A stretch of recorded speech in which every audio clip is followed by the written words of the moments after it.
One. Hi. Hello, everyone. Hello, hello, hello. How's everyone doing? Hello.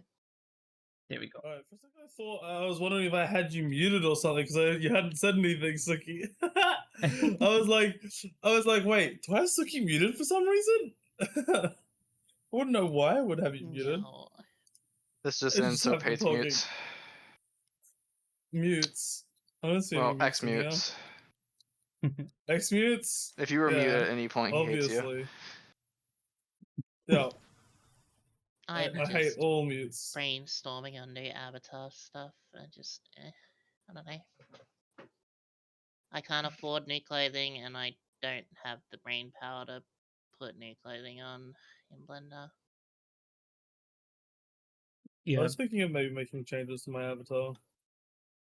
Ooh, what kind of Again? changes? Problem is Jinxie isn't really helping out because I'm trying to search through it. It's not really coming up with anything good. Womp womp. I think you're a teeny bit quiet, Sooky. Hold on, let me move my microphone closer. There we go. What? Talk, Sooky? Hello. That's a bit I better. also just don't have much energy, so I'll just like talking quietly. Low energy stream bugger. I wonder if I need to mess with filter with an equalizer more on the Discord audio, because like Probably. Sooky, you have such high variance in your lows and highs. Like your Yeah. lows are really quiet and your highs are really loud, so it's like Yeah. very unequal.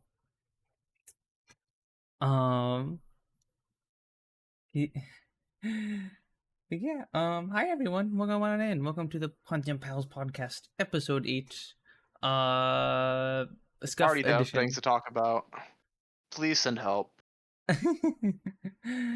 We're all out of topics. Please send your topics to captainopunz at gmail.com or punznpals at gmail.com. Hi Nay. Hi Dan. Hi Mind. Talk about Punz's tabs. Oh no.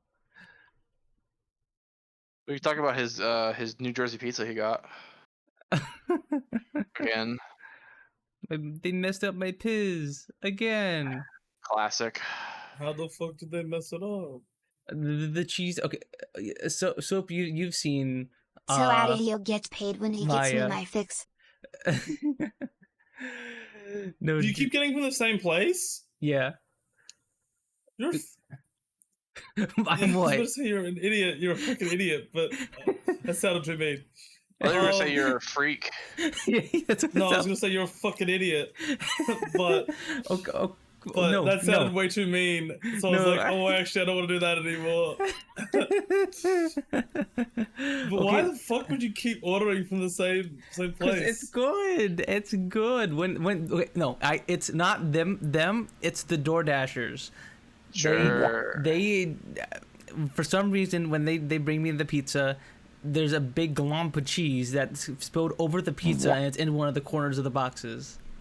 Yeah, because what they do is that when they put it in their car, they usually fucking like they don't put it down flatly. They like just chuck it in basically on the angle. Yeah.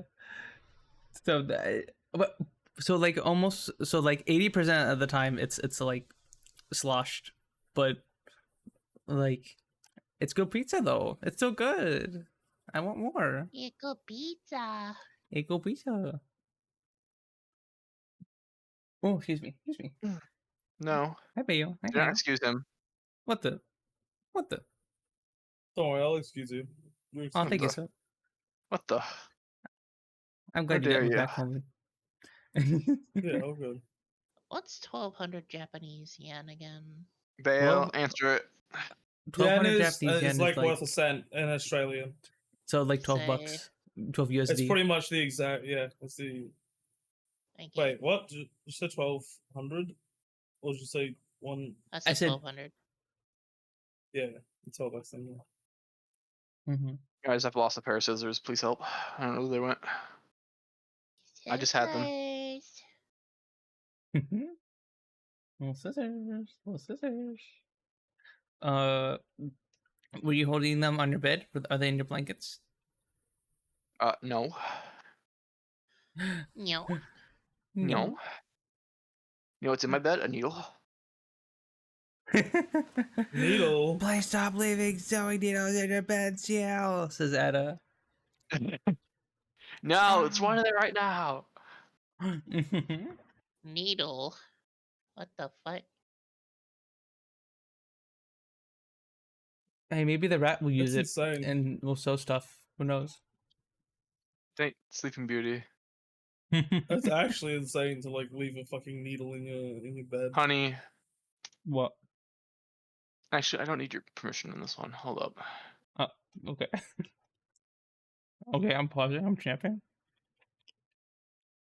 The champing? There. Why'd you get rid of the old one? I mean, they're both cute emotes. Also, hi, Nan. Hi. Did you, Ada? I didn't know you were a cat. I didn't know Ada was a cat. He's a cat. Hi, Talon. I Hi. found the scissors. Let's go. I found someone on Booth who actually Bad does news. really I good. lost the needle. Uh-oh. No, wait, Okay, there so- it is. Don't worry, just jump in your bed, you'll find it. Oh. Okay, both sharp objects have been found. Mission successful.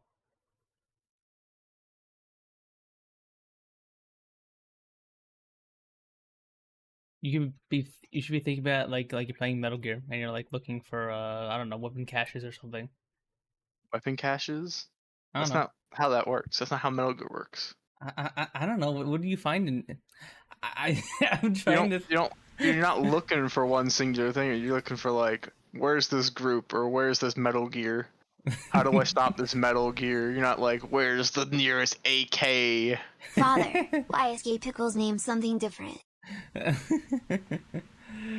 Well, you see, Jamie, Gabe Pickles is named something different because the redeem only works for the scene I'm on. So if someone wants to rename someone, you have to do the redeem again. Only soap can be renamed.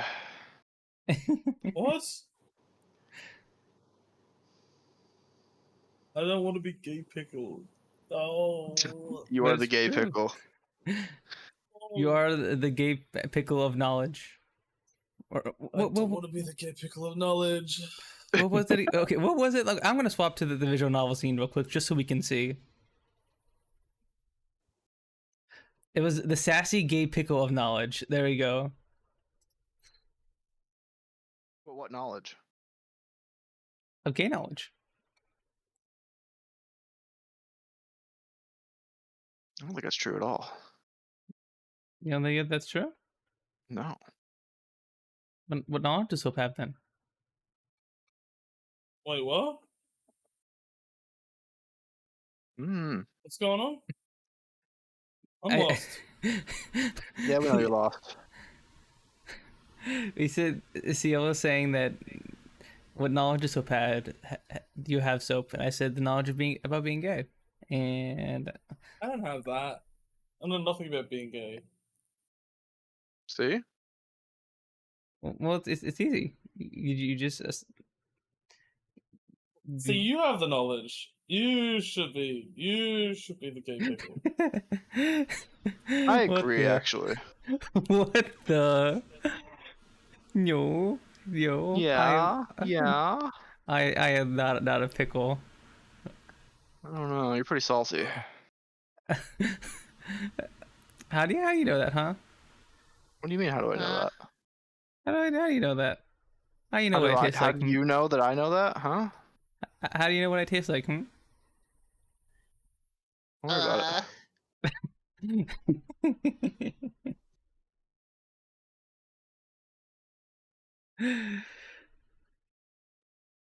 What fruit would you guys be if you guys were a fruit? What is If I this? had to be a fruit, What is this fucking question you're asking right now? No. I would idea. be. I would be. Mm. Strawberry. Strawberry. Yeah, I'd be strawberry. I know. I don't know if you guys could tell with the freaking strawberry on my shirt, but you know, I kind of like strawberries. It's kind of my thing. I'd probably be dragon fruit. Ooh, fancy. I actually don't know what I would be. What do you all think I would be? Like a So, durian. Durian. I don't even know what the fuck that is. Very It's- smelly, very stinky. It's the stinky fruit. It's when we open it. It's like it's spiky, and then What you the open it up, and it's fuck? all stinky on the inside. Apparently, it's very tasty That's so fucked up. Spiky? You think I'm spiky? And you're stinky. though. Mm-hmm. That doesn't even make sense. What do you mean? Pomegranate? No more pomegranates. I guess he's hope it's a pomegranate. I'm not a kiwi. What the hell? How dare you? Kiwi. Kiwi. An egg? That's not a fruit. It could be. It How could do you be very know? fruity. What the Eggs are kind of zesty. zesty? I don't think eggs are zesty. You guys should have said lemon if you were gonna go with that. Fuck.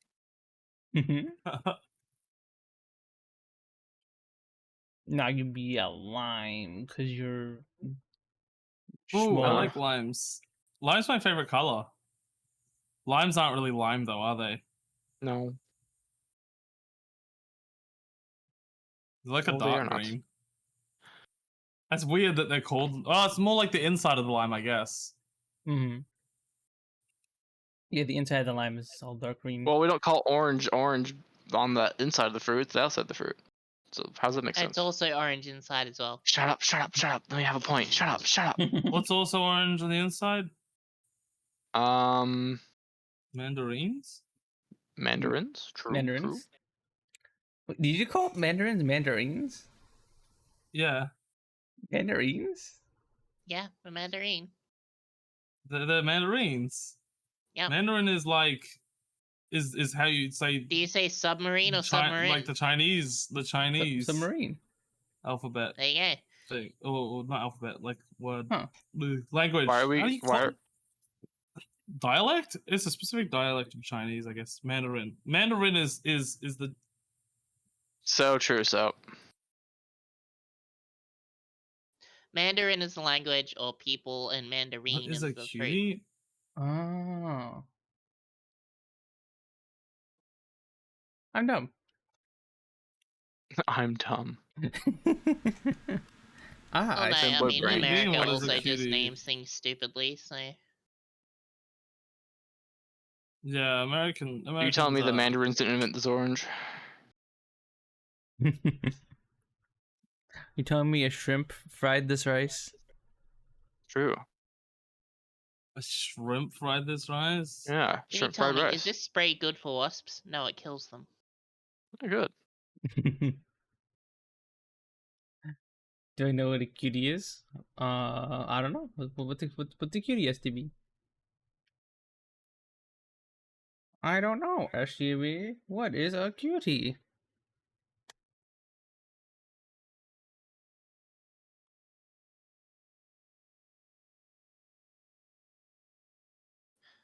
What? I love doing needle and thread. What? I don't know. I assumed you were doing. STB was What? STB was Yeah, just looking what? for the question. Yeah, You know. what is a cutie? Yeah. Okay, what? Oh, She's I looking for thought the STB was answer. doing a joke. I thought STB was gonna give me the punchline. So I was waiting for the punchline.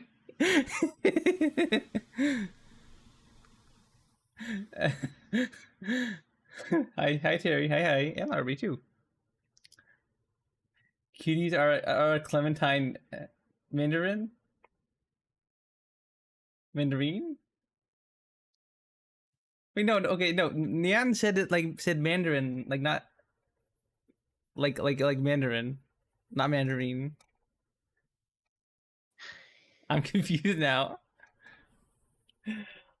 Yeah, and stop overloading the femboy brain. Oh, so it's a mandarin. Okay.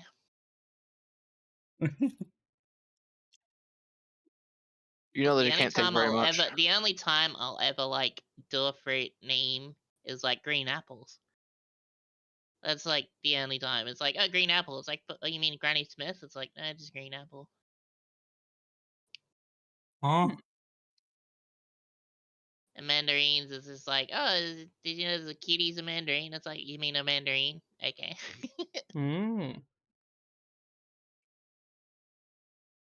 Mm-hmm.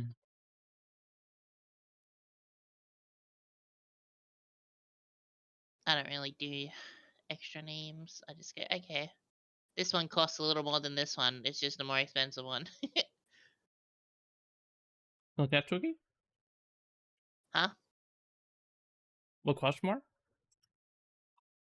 Certain fruits by name. Oh. Don't worry, Sooky, I got you. Mm-hmm. I had a bite at McDonald's. I got lost in thought. This man can't think of anything when he's eating McDonald's. I'm over here sewing my bed back together, and I'm paying attention Can more. he- Like, Can he think of anything at all? no, not usually. I only got Mickey D's on my mind. I can't help it. Yeah, I got some sort of other D on my. Huh? What the Huh? fuck? Huh? Doing Huh? this podcast? This is a wholesome podcast. Well, I'm fucking hungry, okay? I'm what starving. at I that haven't point? eaten all day. And it's lunchtime.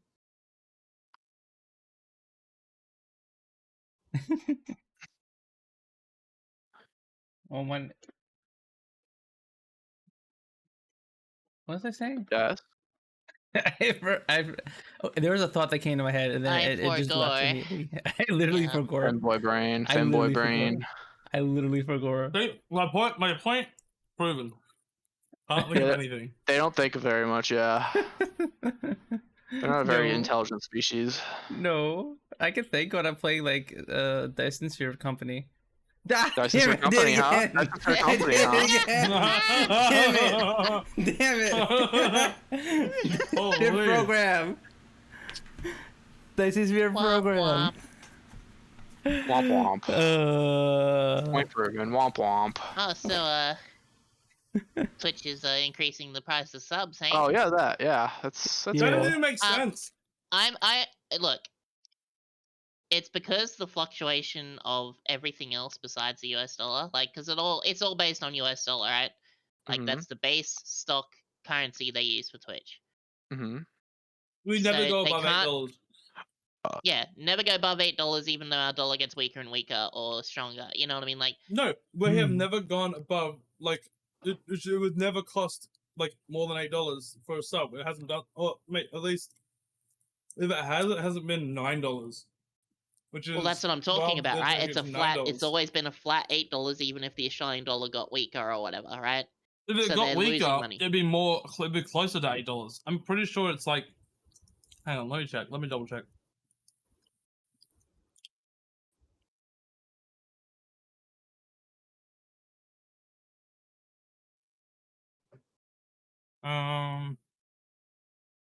Yeah, right now it's 7.63, right? Mm-hmm. It's 7.63 Australian dollars for a sub if you were to buy it in USD. And Then you got the conversion rate though. yeah, but like even if it was Which is almost $1. 1.6, which is it only gets to like, what's it called? Okay, I guess you. Hmm. Wait, what do you mean conversion rate? As in, how much It's it not costs to free to actually convert transfer money it? to other money. I suppose, but And then also taxes as well on top of that. So they're not making any like. well, no, the taxes is already counted in it. Oh yeah, they're still losing money either way, right?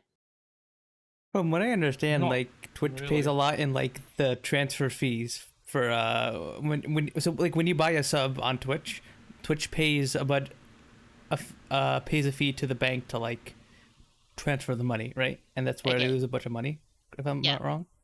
Yeah, and because they transfer a shit ton of money at a time, they lose a lot more money.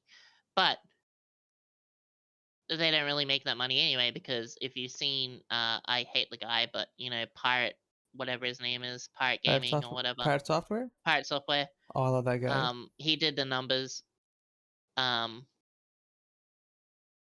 it literally, for one person to run a stream for 8 hours at like 1080p, cost them like what, $2,000 minimum or whatever or something, just for one person. Yeah. Depends how many viewers it is, of course, but Yeah. Yeah, I think it's like It 1,000. definitely I think he said it to like 1,000, right? Like it was like 1,000 viewers or whatever. it was like Mhm. 2,000 or whatever. Yeah, or something.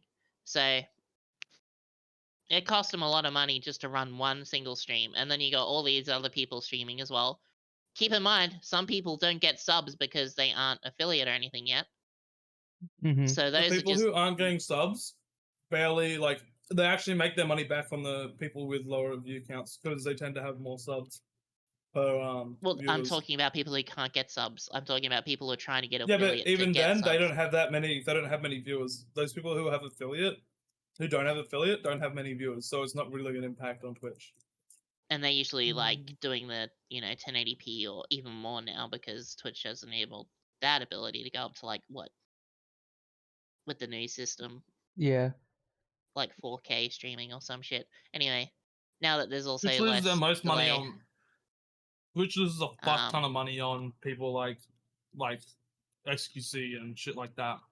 yeah, anyone with over like 1,500 views, yeah, is usually a big loss in money. I understand what they need to, because it's like, as a platform, this is where a lot of people don't realize, like, as a platform, Twitch has made a lot of friendships and a lot of like business for people in general. People don't realize Mhm. that, and then they're like, "Oh, you know what? Thanks to Twitch, I've got my own merch deals and everything like that, and I get a lot of money now." But it all started with Twitch, right? Yeah, and Twitch So I don't doesn't know why get. people come and Twitch gets nothing of that. Mhm. Good. But it's just like they're bleeding money, and Twitch won't be a service for much longer if that's the case. So I understand why they need to increase it, because again, it's a business, inflation, so on and so forth. Honestly, I'm surprised they haven't raised the prices for subs in the US yet, due to all the inflation going on here. You think they would have bumped it up to $6 at least? No, this isn't about Amazon though, actually. This is about Twitch. Like, Twitch is a separate thing, and Twitch is losing money, and Amazon keeps having to pay more and more for it, which means eventually they're going to be like, we don't want to invest in this anymore. Like, goodbye. And then Kick is going to be the option, right? Yeah, because unfortunately, like you were saying before, like the cost of running a streaming platform is massive. Actually, well, Mhm. I'm pretty sure the streaming thing is run on on Amazon's service. Amazon's the one that provides the streaming service. Yeah. Yeah, what It I doesn't. actually just said. So it's Not as big of a loss as what is calculated. Not big of a it's loss not as big of yeah. a loss because Twitch gets it for a lot cheaper than what we would have to pay if we were to make our own streaming service, and then we'd have to pay Amazon for their like whatever the fuck it's called, the Amazon Web Services. We'd have to pay for that. But Whereas Amazon doesn't own the internet, sort of thing. Do you know what I mean? What do you mean? No, it's like Amazon uses their web services like the way to like the optimal way to get streaming working. It would cost a lot of development to develop your own streaming like services Then there's and maintenance shit. costs. Yeah, but Amazon employment owns that whole costs. thing, so Twitch doesn't have to pay a big doesn't have to pay as big as the other people because why would it charge itself? It's just money going back into itself. It wouldn't make any sense. Like they're getting Then it why cheaper is it than counted someone as else who. losing money right now then? Because even Kick pays. They still lose money, but it's not as bad for Twitch as it is for something like Kick. Would be wasting so much money if they weren't like run by gambling. You know, like they use Amazon services. Yeah, Twitch sort of kicked itself and shot itself in the foot with the Mm-hmm. ban of like gambling and all that other stuff, and trying to be a bit more not consumer friendly, but ad friendly. Honestly, they'd be making a lot more money if they went back to the way it was. Wait, they removed gambling on Kick? No, on Twitch. Oh, on Twitch, yeah. Okay. Although, from what I understand, there's still like legit some gambling sites you can do on Twitch, right? There are some that are allowed, but others that aren't. It's like weird. Oh, also Twitch was losing a bunch of money on subs. Like, if you got a sub in Turkey, the reason they increased the prices in Turkey so much is because in Turkey you pay like $1 USD for a sub, and the streamer gets, the 50% out of that. Mm-hmm. So they were actually losing money on subs from Turkey, and people were using VPNs to give subs from Turkey because it doesn't really affect the streamer. Mm-hmm. But now they increase the price in Turkey, and also you get the amount that the person who paid for the sub paid now, instead of the amount that what's it called? How much is the okay? So how much is increasing for Australia? Is it just going up to $10 from $8? No, it's going to 9. Oh, only 9? Okay. Yeah, only 9. Is it's it not affecting that much. other tiers? Is it affecting tier 2s and No, tier 3s, or are they saying the just same? tier 1s, Yeah, I'm that's what pretty I sure. thought. Okay. So it doesn't really affect me on people that I want to support. Most of the time, I usually do tier 2s. Only regulated gambling sites, and also only specific types of gambling. There's a lot of gambling that, a lot of the major things aren't allowed anymore. Like, I don't think slots is allowed at all. At least slots with real money. Yeah, I don't know. Twitch sort of shot crypto. itself in the foot with a lot of decisions they made. Like,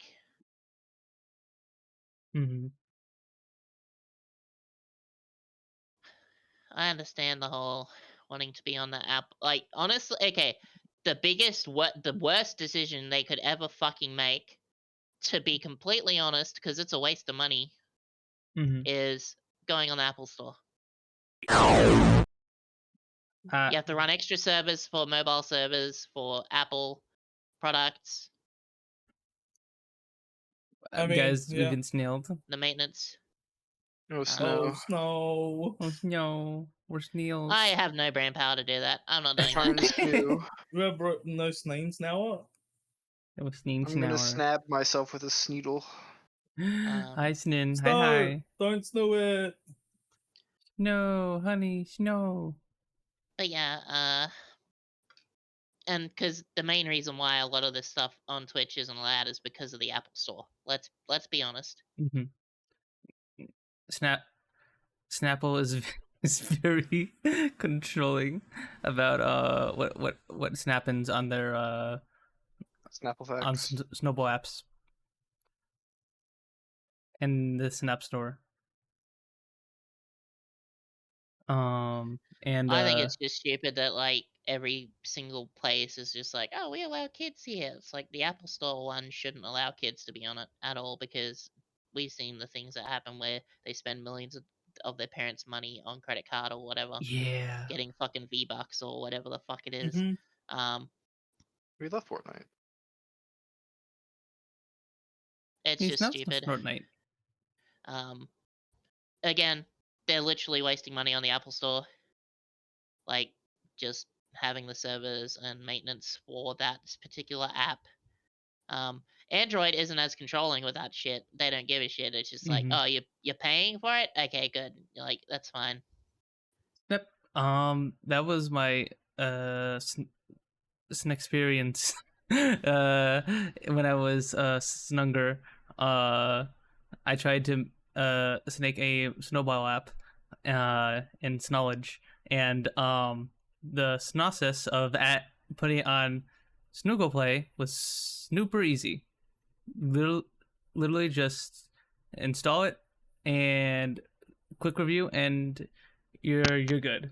It's now over, by the way. And then with the Apple Store, there are so many banned criterias that you aren't allowed to have the Apple Store on. It has to go through a massive QA stuff. If you want to have multiple developers on an app to have multiple people change the way the app its description on the App Store or something, you have to pay a subscription to be able to do that. It is way harder to have Also, an from app what on I the App Store. understand, every update of your app as well costs you more than it would on Google Play as well.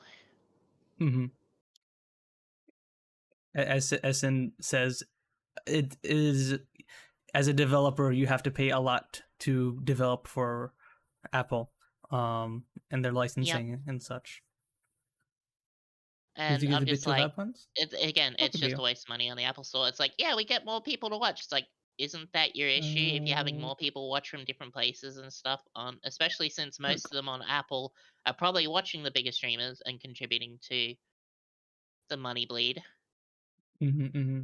Just the best financial decision would be to not be on the Apple Store. That would help a lot with money. Because not only that, you have a bit more freedom with everything, right? Yeah. Unfortunately, they're losing out on that big mobile audience if they do that, right? And Apple is like, it's like. Well, no, because I have had friends who watch Twitch on Apple still. They just use the fucking website portal on their phone. It feels like people don't do that nowadays. Also, is the music audio better now, guys? I turned it down a little bit. What'd you say, hon? Why are we using music? Why am I using music? Mm-hmm. Oh. Does it matter? Kind of. I don't know. Do you guys want me to turn off the music? I can turn off the music. Because it's not saved in the VOD. I think it's more say music's a bit loud. Is all. That's all they're saying. Oh. Lower music by 10 decibels. Well, now we're at like freaking negative 50. I'd say it's fine if it's like a dull bit of just tune in the back that sort of stops it from being too quiet. You know. Perfect, right here. Yeah, it says it's fine. Yep. Okay.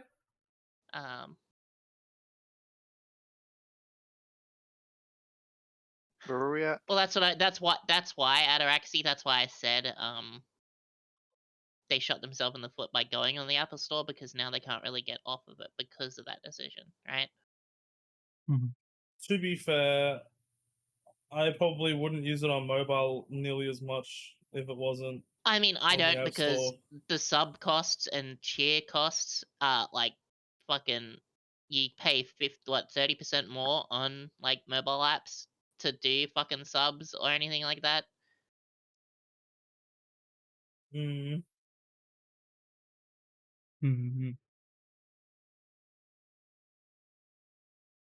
Another big problem with Twitch is that they don't have a good ad system for their stuff like YouTube does and Google does.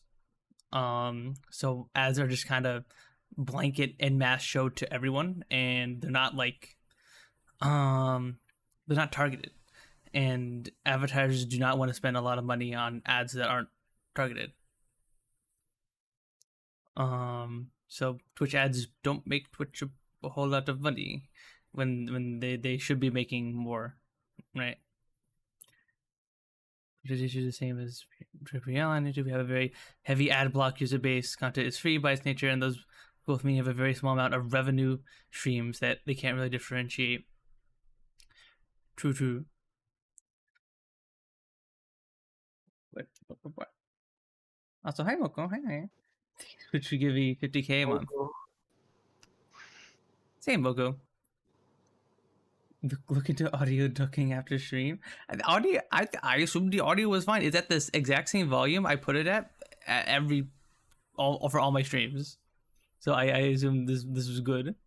But like, to be fair, on the VODs, the audio background music isn't there. So like, for when we upload this to SoundCloud and upload the VOD, then like it won't be there anyway. SoundCloud with big rappers. Why are we uploading to SoundCloud, huh? What? Oh, where else do people upload podcasts nowadays? SoundCloud when and it comes Spotify? to ads on Twitch, as soon as an ad plays for someone, do Twitch get paid instantly for that, or does the whole ad have to play through?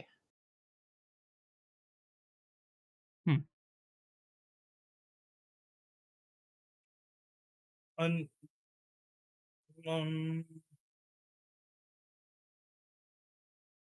Okay. Yeah, because I was just basing that off of people joining streams and going, "Oh, ad, fuck this, I'm not watching," and then they click off. You know what I mean? Yeah, pre-roll ads. So are if rough. there's like 3 ads in that one ad thing, right? Does it only say, "Oh, the first ad was delivered, but not the other 2"? Right? And it says there's 3 ads for like, let's say a minute. Twitch is paid no matter what, but their performance goes down. It's bad for advertisers bad, buy less, pay less CPMs, etc.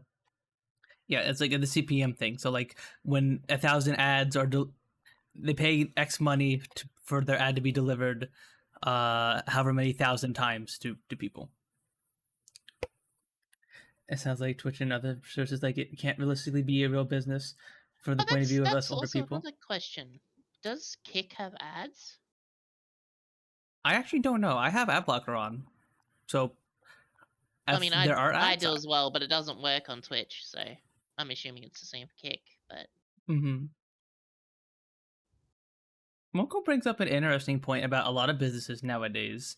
I have Sooky and Soap. Maybe Siel may know more about this, but do you know how like Netflix is like basically not profitable, and it hasn't been for like over a decade? So, in defense of the older generation, I currently pay for Foxtel. You usually buy Foxtel and you pay like $100 a month or whatever, and you get basically ad-free TV. That's how it used to be. And you choose what packages you want, sport, blah blah blah blah blah blah, whatever, right? And it still gave you ads, like, but it was like very short ads. It was like, oh, you get to watch your show for like 25 minutes, and then you have like a 5-minute ad or whatever, and then you finish your show off like for the last 20 minutes or whatever. But now, it's been a while. They've been doing it for a while now.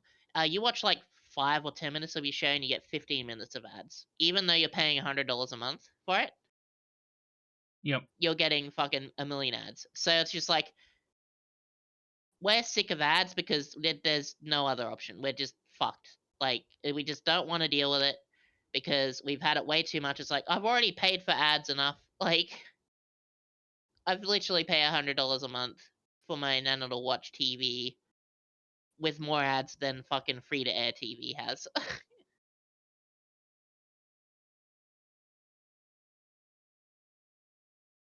Yeah, and that's why when I go on the internet, it's like, oh, great. Ads, the thing I see every single like I've literally see more ads than I do anything else in the entire fucking world. Fuck off.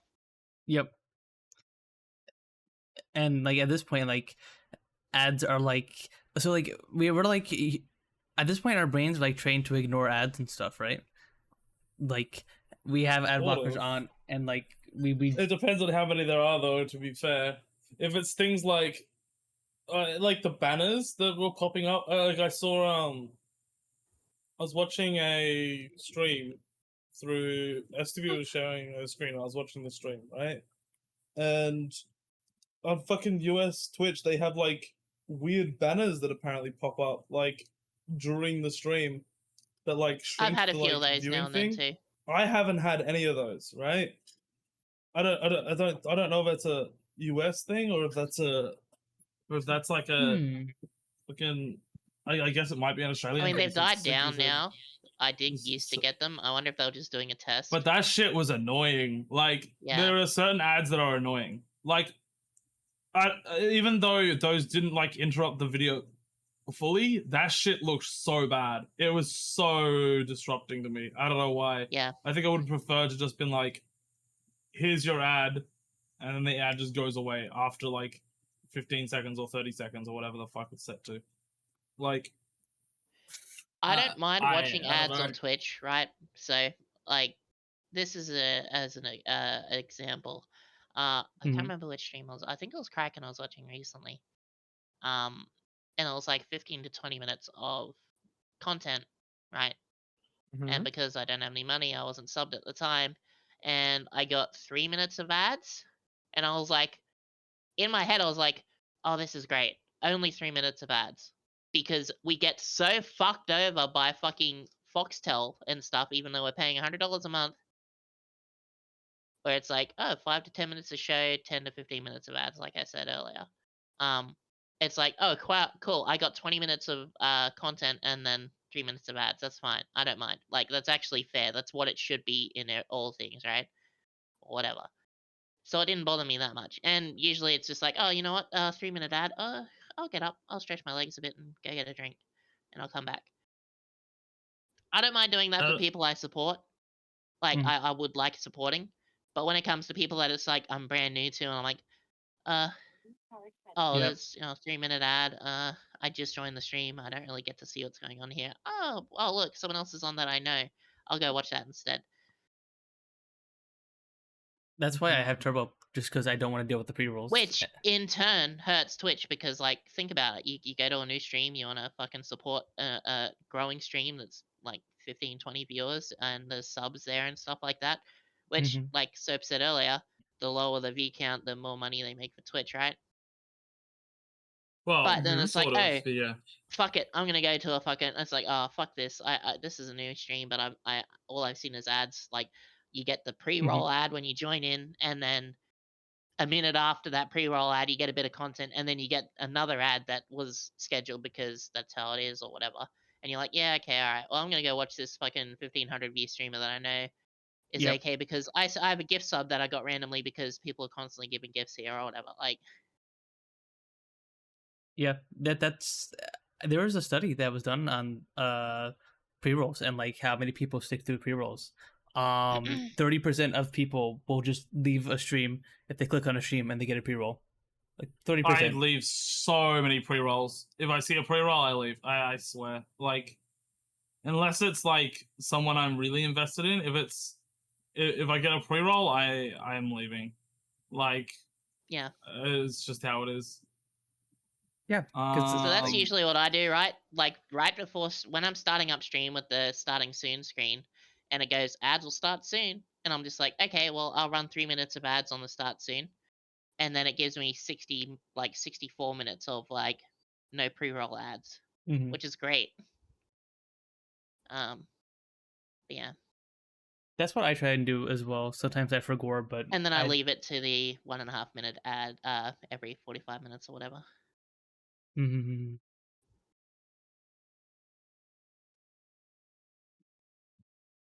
Yeah, that's what I try and do, because like it's pre-rolls are just so annoying. They're just like super duper annoying. You know, you're looking around for something, you want to see something new, and then it's like, ads. All right, well, I'm gonna go do something else. Like I don't want to invest invest my time in like a minute of ads just to enter the stream and just immediately be like, oh, I don't like the streamer. I don't like the vibe. And then just leave, right? Honestly, like, what are your thoughts on a system where, like, if it's your first time watching, you as a person don't get pre-roll? I think that would be great. It'd be pretty nice. I think that would be awesome. Like, first time watchers don't get pre-roll or something, like. It would maybe keep people around longer. It'd help growth. It'd help people retain views.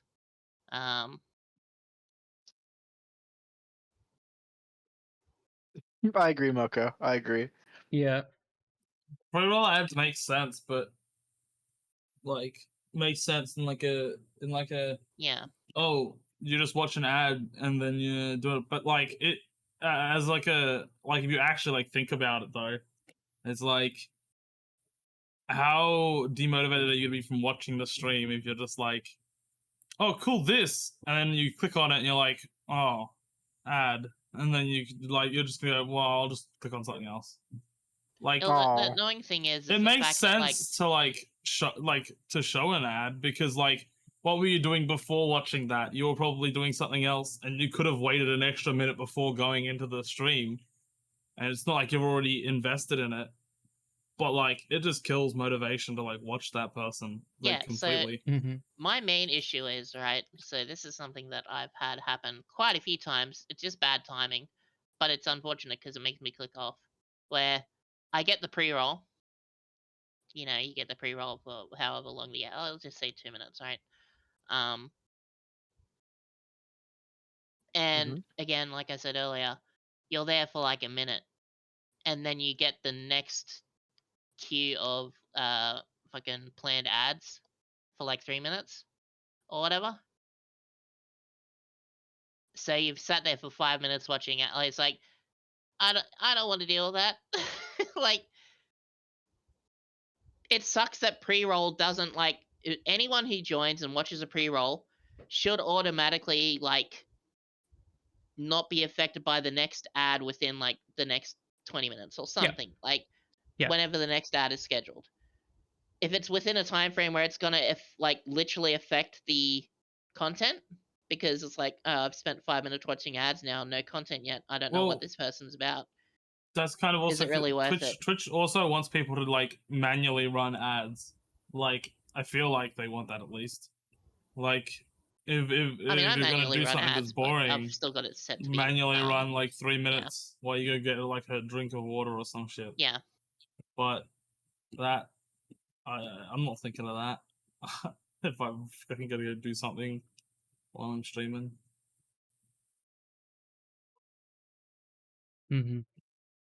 Yeah.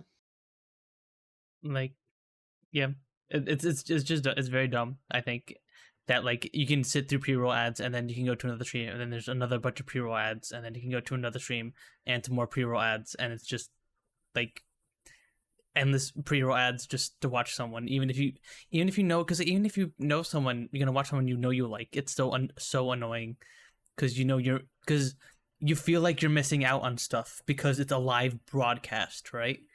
Like it's different from normal TV where like you can plan the show for ads or for proper breakpoints.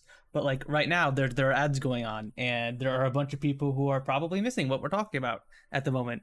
Literally right now. And it's hard to really plan around that. Like I could push the ads back a little bit, but like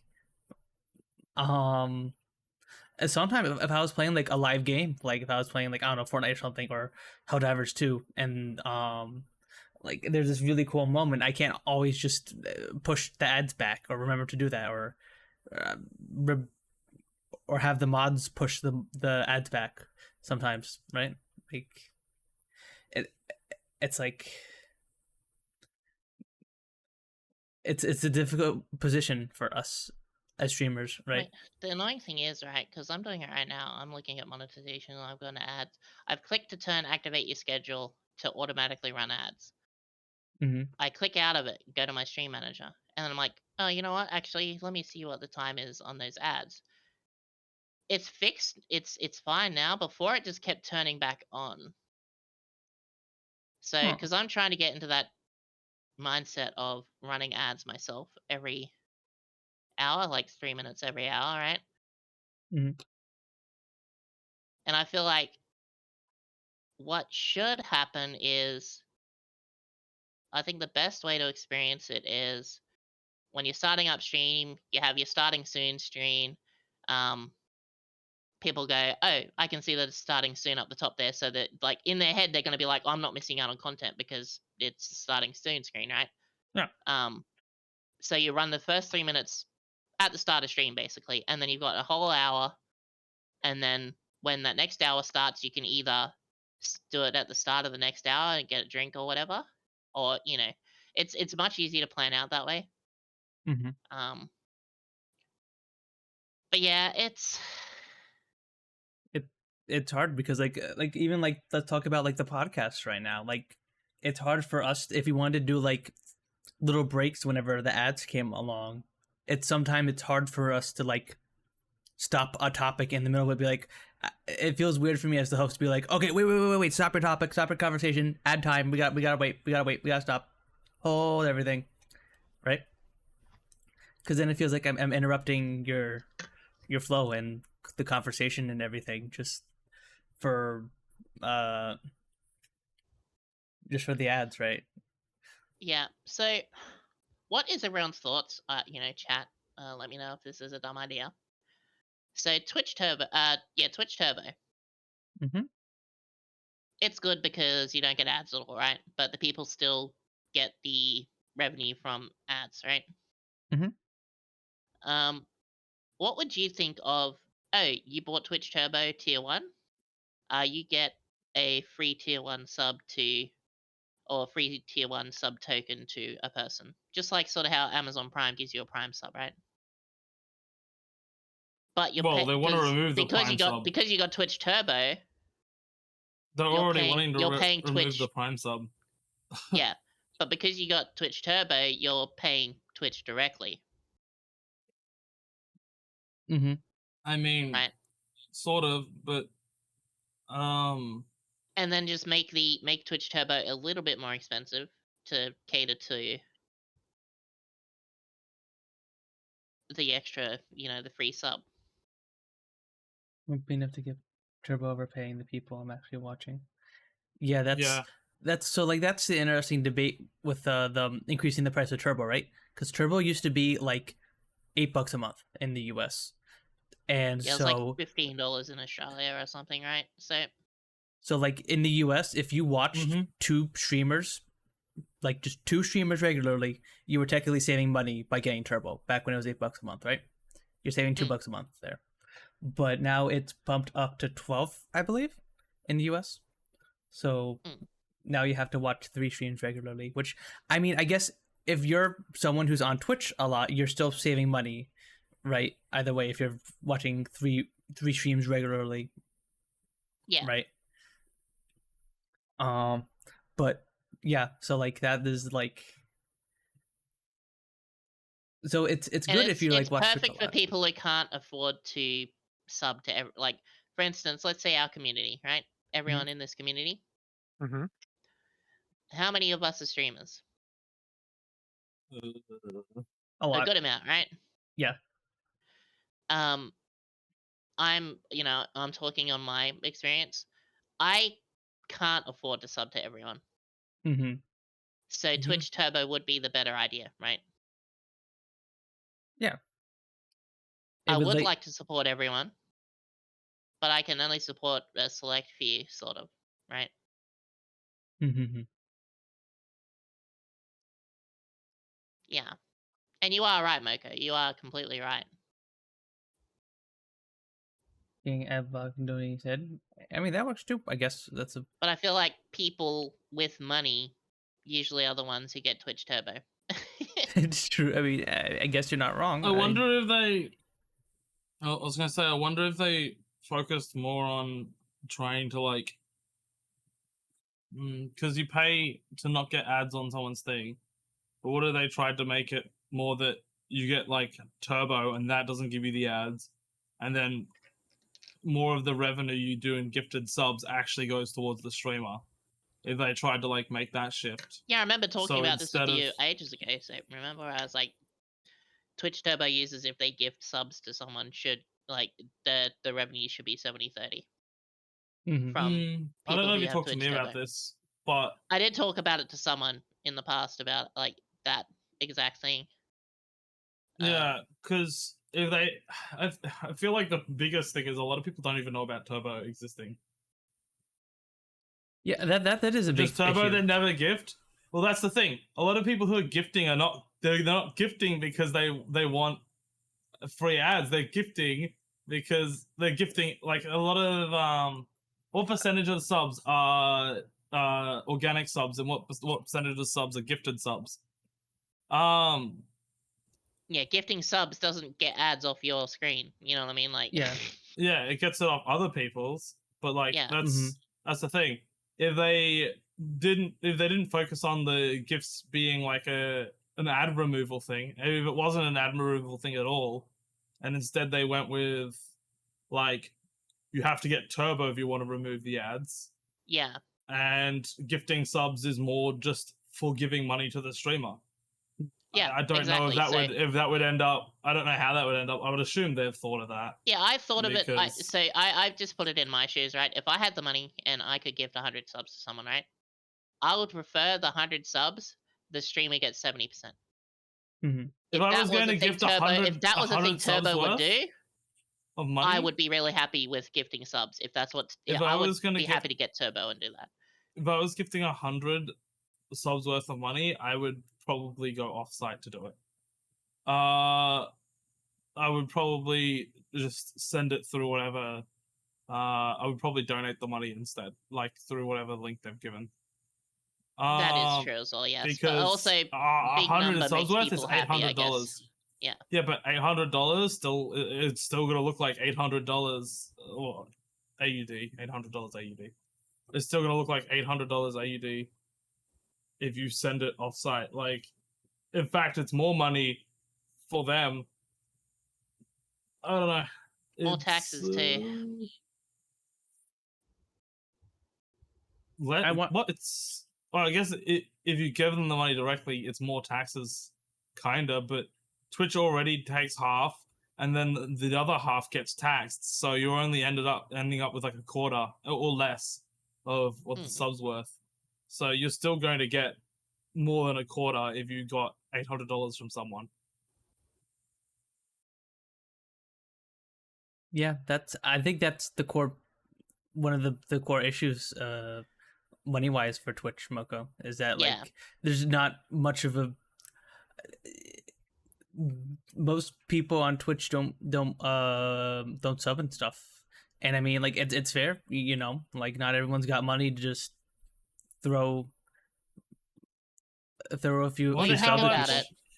I wonder how much outrage it would be if it was like if they were like, all right, subs no longer remove ads, but getting Twitch Turbo will remove ads, and gifts now are 70-30. What if they did that? So, like, I mean, that'd be good. But the way that I'm thinking of it right now is like Twitch is free, right? Free to watch, whatever. Besides ads, and you get a lot less ads than you do on normal TV. So I'm literally paying $130 a month for my phone, my internet, and Foxtel. I watch Twitch more than I do Foxtel because I know the content I'm watching is something I like, right? Nice guy. And it's a lot less ads, and I get to support a person just by viewing and all that kind of stuff, right? I get to talk to other people at the same time. And it's free. Completely free. Besides paying for internet. Like, that's the only thing I'm paying for, right?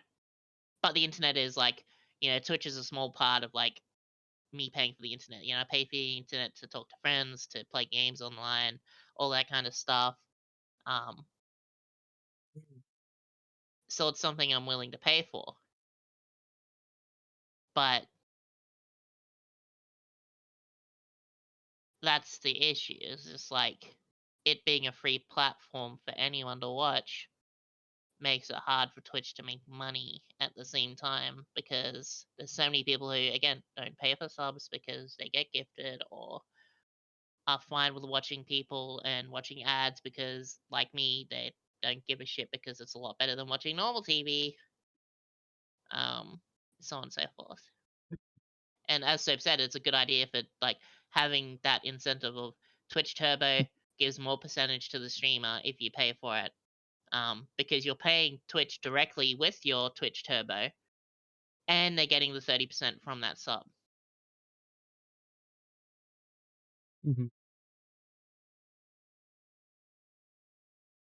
So, yeah.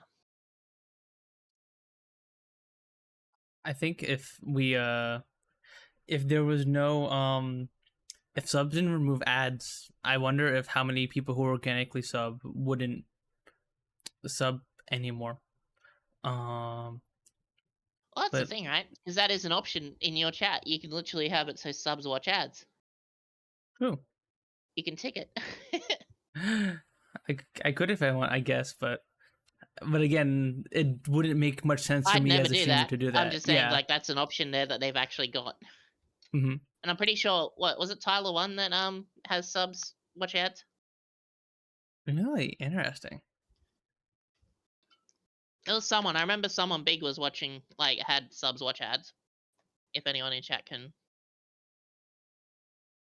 back me up with that, I don't know.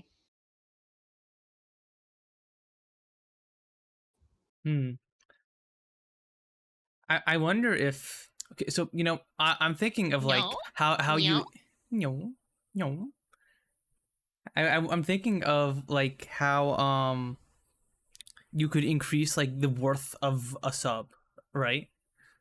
And something popped into my mind is that like on YouTube, a lot of streamers will have membership only streams where like basically if you can only go to these streams if you do the YouTube equivalent of subscribing.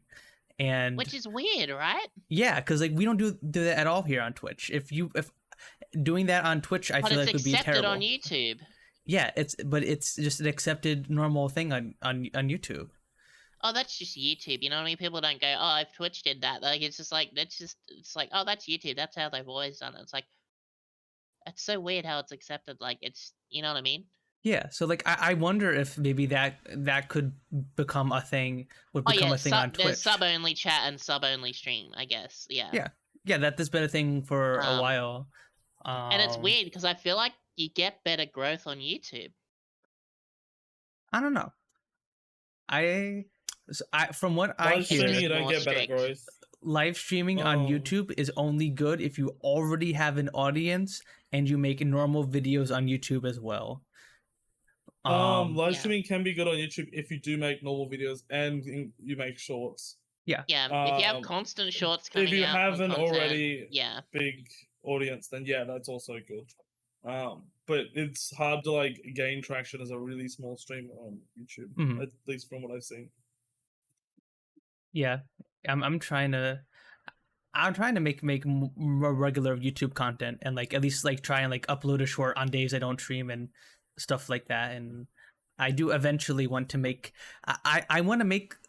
Do any of you guys watch? I don't think any of you guys watch auto battler YouTubers or anything like that. But basically, what they will do is they will stream like Super Auto Pets or something, and then they'll like break that down to like 30-minute, 20-minute segments, and then just re-upload that to YouTube. And that's like the video. And I want to try to do that, I guess.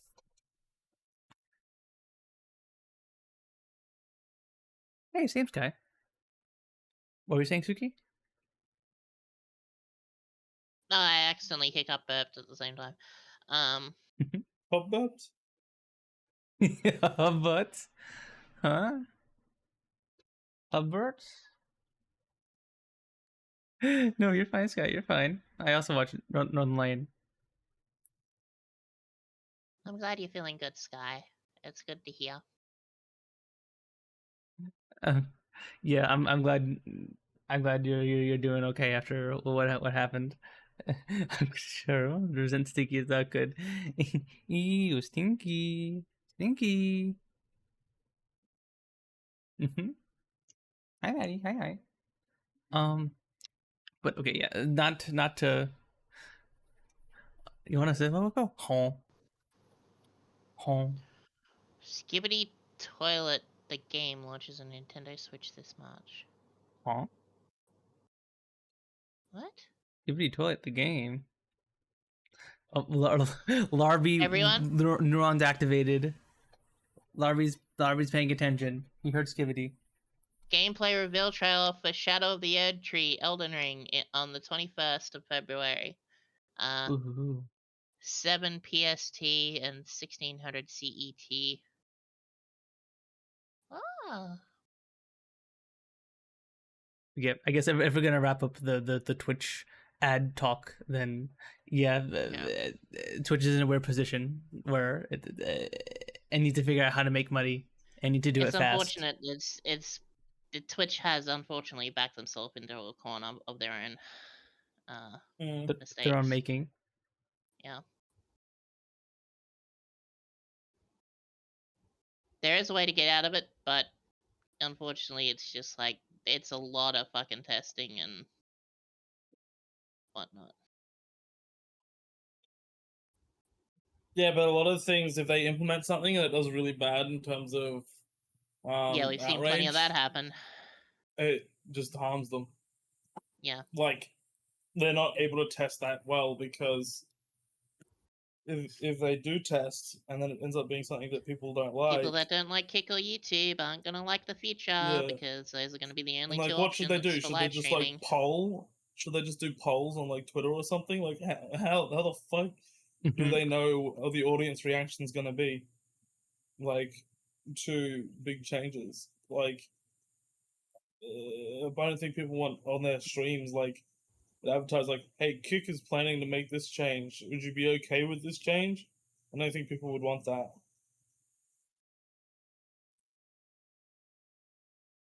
I think one change we know that's not going to happen is the gambling on Kick, because that's the way that it's currently being comfortable with its revenue and is able to run. But yeah.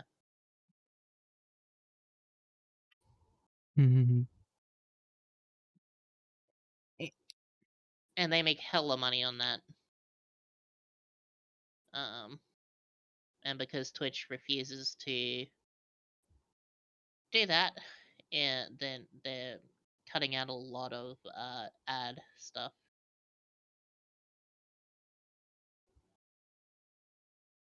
Yeah. Yeah, exactly, Boko.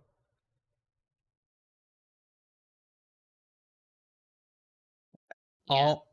All the goodwill that Twitch once had, like with its community, has been like eroded over the years and is now just kind of gone. So I think any change that they make will be met with some kind of backlash nowadays.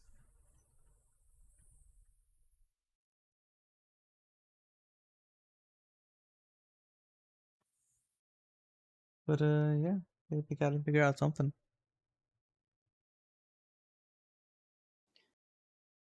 It's just one of those things where, like, if they can figure out there is one way to do it where everyone will be happy, right?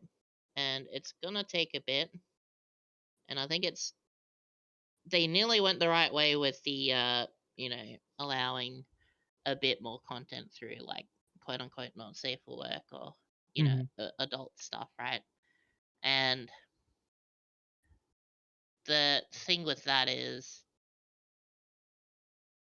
I think if that can be done again, but properly, it may help Twitch in the eyes of a lot of people.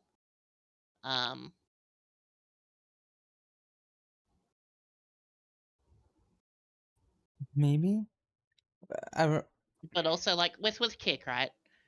Kick Yeah. does the gambling thing; they're okay with it, which is fine. At least they're honest with it. And then they're like, okay, well, we added a feature for people who don't want to watch the gambling or anything to block gambling and hot tubs and stuff like that, right? So they don't see it on their timeline or anything. Twitch could have just easily done that as an option. True. Right. Because like kept a lot of the gambling, because then the people that want to watch gambling will seek it out. Yeah, and then if you don't want it, you could just turn it off. And it's not Twitch's fault; it's the people's fault that decide. It's like what they just need a disclaimer on. Remember, gambling's bad. Yada yada. Moderation. All the the terms of service, EULA bullshit, whatever. Yeah, because like one of the biggest problems I remember when Twitch loosened up on the not safe for work content was that like you could just not escape the booba. Like if you go on a clip, the highest rate Like, you know how, like, when you go watch a Twitch clip and then underneath it there's just a bunch of random unrelated popular clips that would always be filled with, like, not safe for work art stream clips and stuff like that. Or, like, if you go to the front page you would see booba. Like, I think the Well, that's the reaction thing. would have That's been the thing, right? You'd have you'd again you'd be able to tick those off so they'd never show up. yeah, exactly. Like, And they should automatically be on from the beginning. You have to go and turn it off yourself yeah, if you want to see those. I think the backlash would have been a lot less bad if they had Yeah. just had the option to turn it off. And then but yeah, there wasn't an option to do that. You were just forced to see the booba even if you didn't want to see the booba. And Yeah. I think they shot themselves in the foot by not having the option to turn it off. They could have easily just what's it called? They could have easily implemented it and like had it like Yeah, it's true, what's it called? Moko. Automatically turned off. Yeah. That is true, Moko. There were a bunch of people who were just like, Well, that's the thing. That's the thing. Those people who did do that stuff, they would have been less of. They would have gotten less traction, and it would have been probably easier to just say, "Hey, this is not what we wanted when we said we were going to do this," but instead they had to like fully crack down on it because it got so big. Yeah. So the other issue too, right? Because then this makes it easier to justify banning people and stuff, where it's like, oh, this person's doing adult stuff, and because I have the adult filter turned, I don't want to see adult stuff, and I see them doing adult stuff, but they don't have that adult like box or tag or whatever they have implemented on Twitch. It's like, oh, I should report this or whatever, and then it's like, oh, you're getting banned. It's like, oh, but it wasn't this. It's like, no, that was adult, and you decided not to tag because you wanted more of an audience. You were aware of what you were doing, so you're getting banned. Fuck off. Don't act like you weren't like doing adult shit with the adult tag off because you wanted more of a viewing. It's like you did that well and truly within knowing that the consequences. Yeah. Another thing people were throwing around back in the day is like, why is that Twitch should just make like an after dark, I guess, section of the site where you could do like. Oh yeah, obviously if not. they had like a different version of the site, completely separated, like not completely separate, like separated to the point where it's like, It's just a toggle. you You can't literally even view tick it a on the box, and it's like you want to see. If it was a whole different site, and that'd cost way more money then. I don't know, maybe They're already having trouble with this one. I don't think it would cost that much money. It's just a different site name. It would still be like all the same stuff, but it'd be a different like site name, and they could just not have it on the App Store at all because the App Store usually fucks with. Oh yeah, it's like twitch.tv. Like it'd be like twitch.tv slash Twitch something after dark slash the user. dot, yeah, a different actual link. It's not like a sub thing of that site, so they can claim it's a different thing. The App Store which is only available on internet browsers and not app stores. Yeah. Yeah.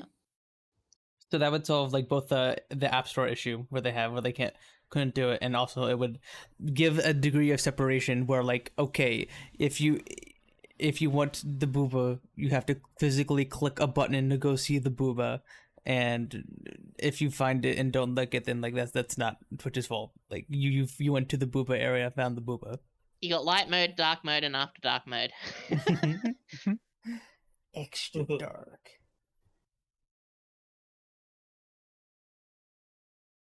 Yeah.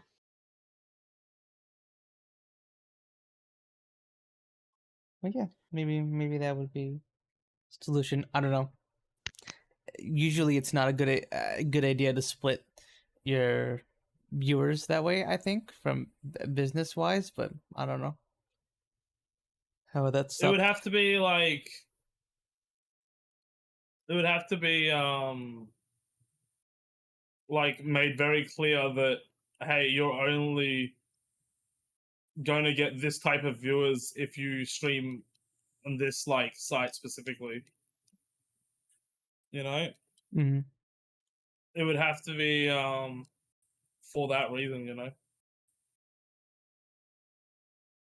They would have to be in there, which is because yeah, I don't think it would be too bad, Fab.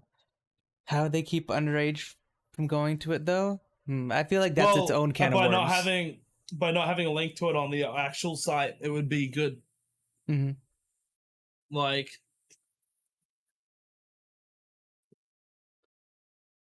which already has a partnership with Blue Site? Oh, I didn't know that. they would probably have to run different sorts of ads if they wanted that. Mm-hmm. I guess. Yeah. But I guess no matter what, it comes back to the ads, right? Like, because ads is definitely their main revenue source. I'm pretty sure. Mm-hmm. Yep.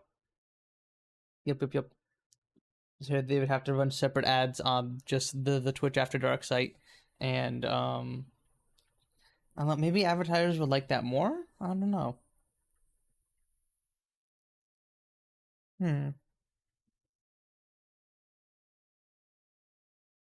Probably not.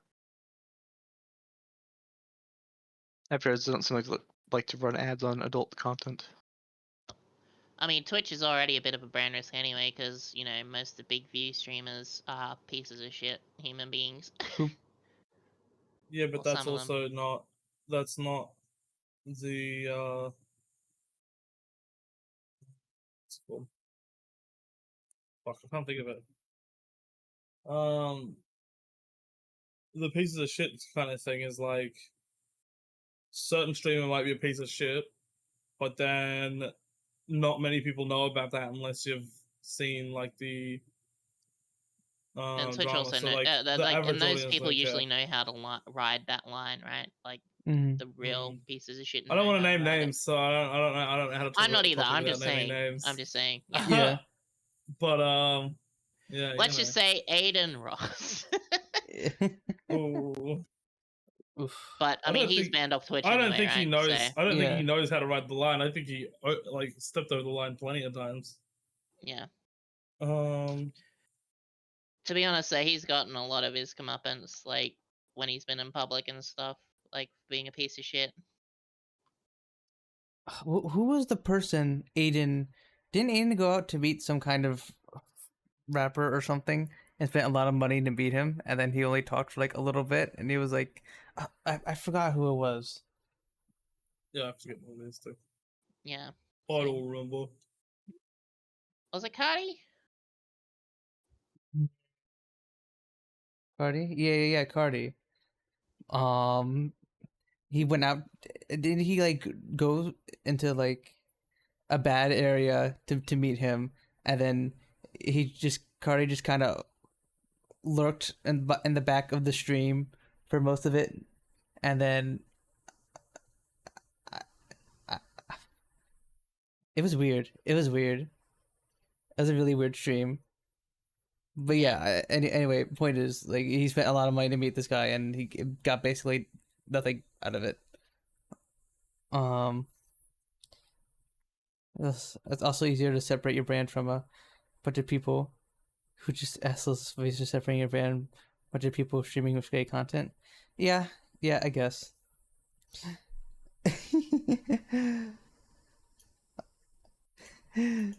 Jeez, I got you, Moko. I got you. Moko got auto-modded for saying book ass. Okay, I guess for those of you who don't know, the auto-mod on my stream is weird. It does not it dislikes a handful of people, but is okay with everyone else, and I don't know why. It hates Tsundere, And I guess it doesn't like Moko either.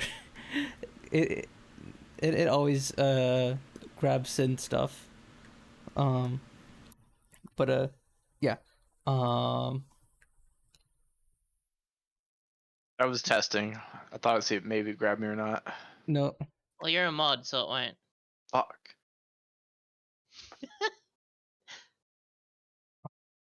When the sheriff doesn't trust you yet, maybe. Sin's been around about. Oh, yeah, yeah. Bullying. SMH Moko, I cannot believe you would engage in the horrible bullying of saying fuck ass. I'm on my podcast chat. Grr grr. My titty pills, my titty pills. Take your pills, chat. Take your pills if you got your pills. I'm gonna take my meloxicam. Man, Automod just like me, for real, for real. Doesn't mind big cock. Huh?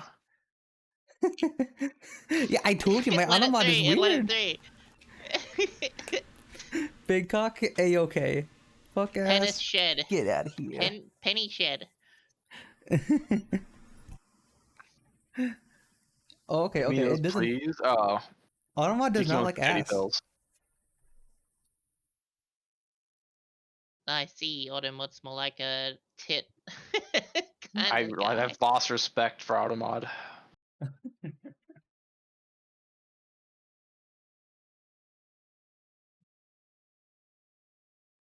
Make her calm down, you're gonna get pissed. Find the suspicious user list or something. Gase you a sticker today? What'd she gase you?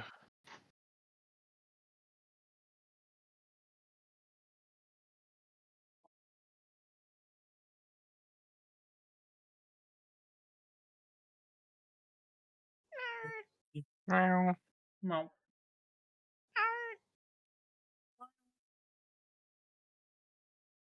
5 Loco today? Give you a break? You know, it's like regulated 5 Loco. It's not the old 5 Loco. You should be fine. Oh. I had 5 beer Loco. today. I'll probably have more for you later. What the fuck is a 5 Loco? Energy drink, alcohol. Alcoholic in a drink, yeah. Yep. Oh. Is it 5 Loco? I thought it was 4 Loco.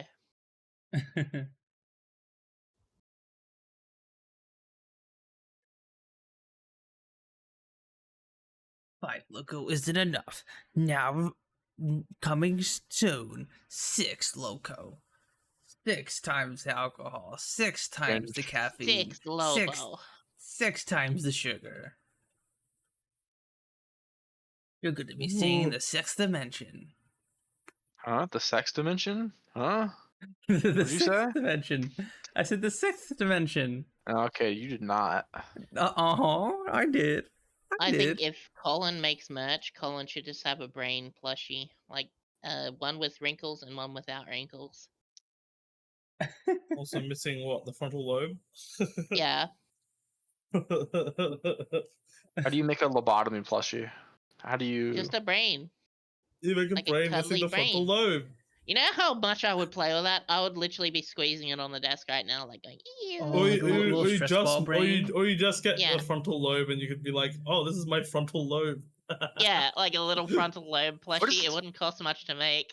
I always thought a lobotomy was the procedure where they split your brain in half for like to help you with seizures, but that's not it, is it? No, I'm they pretty chop sure off it's a where they, bit like- of the frontal lobe, Yeah. which can cause issues with certain things. Yeah. Well, the frontal lobe is the one that's more likely to get damaged from like certain head injuries Mm-hmm. as well. Yeah. I mean, again, Yeah, it could be isn't any it kind of just, like- mutilation. Any kind of surgery. I didn't think it was. I didn't think it was just like cutting it off. It can't just be like mushing it around as well. Like, Yeah. fucking, don't they do that as well the old way? Oh, Well, the old way they used to just stick a thing up your nose and stab the front of your brain. Yeah. I would push someone. Never mind. Yeah, psychosis can be caused through head injuries as well. Like people can go change completely as a person. Have you ever played Red Dead 2? No. Nope. Oh. I played Red Dead 1 and Red Dead Revolver. So Red Dead 2, Dutch hits his head and then becomes like even more menacing and more crazy and less like what's the word? Deva. Diplomatic. Same. Not diplomatic, but like Manipulative? Controlling? no, less like you couldn't talk to him and like you couldn't like Have a conversation? negotiate you couldn't negotiate with him basically. Mm-hmm. Gotcha. Oh, I see, Fab. I see what you mean by Five Loco. Okay.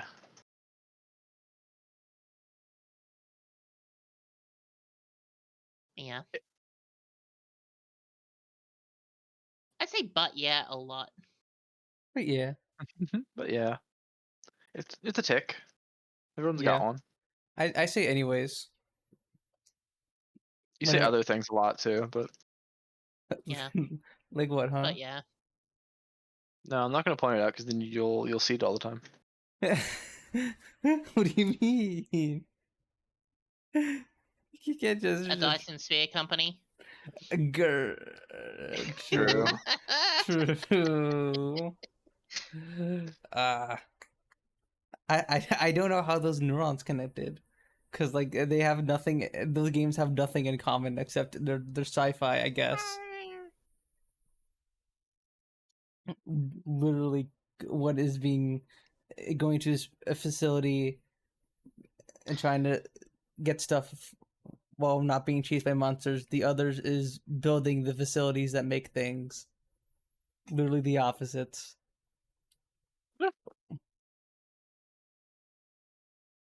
Want to remake a Revolver? I mean, Revolver was okay. It had some fun mechanics. Obviously, it spawned the bullet time or the what do they call it? The Dead Eye.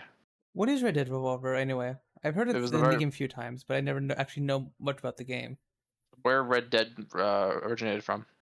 It's what made the Dead Eye mechanic a thing. Oh. And then it got bought out. Sure, It got bought out by bullet time is a thing in other games, Rockstar, and then they right? made Red Dead Redemption 1 and 2. Gotcha, What did you say, Sal? gotcha.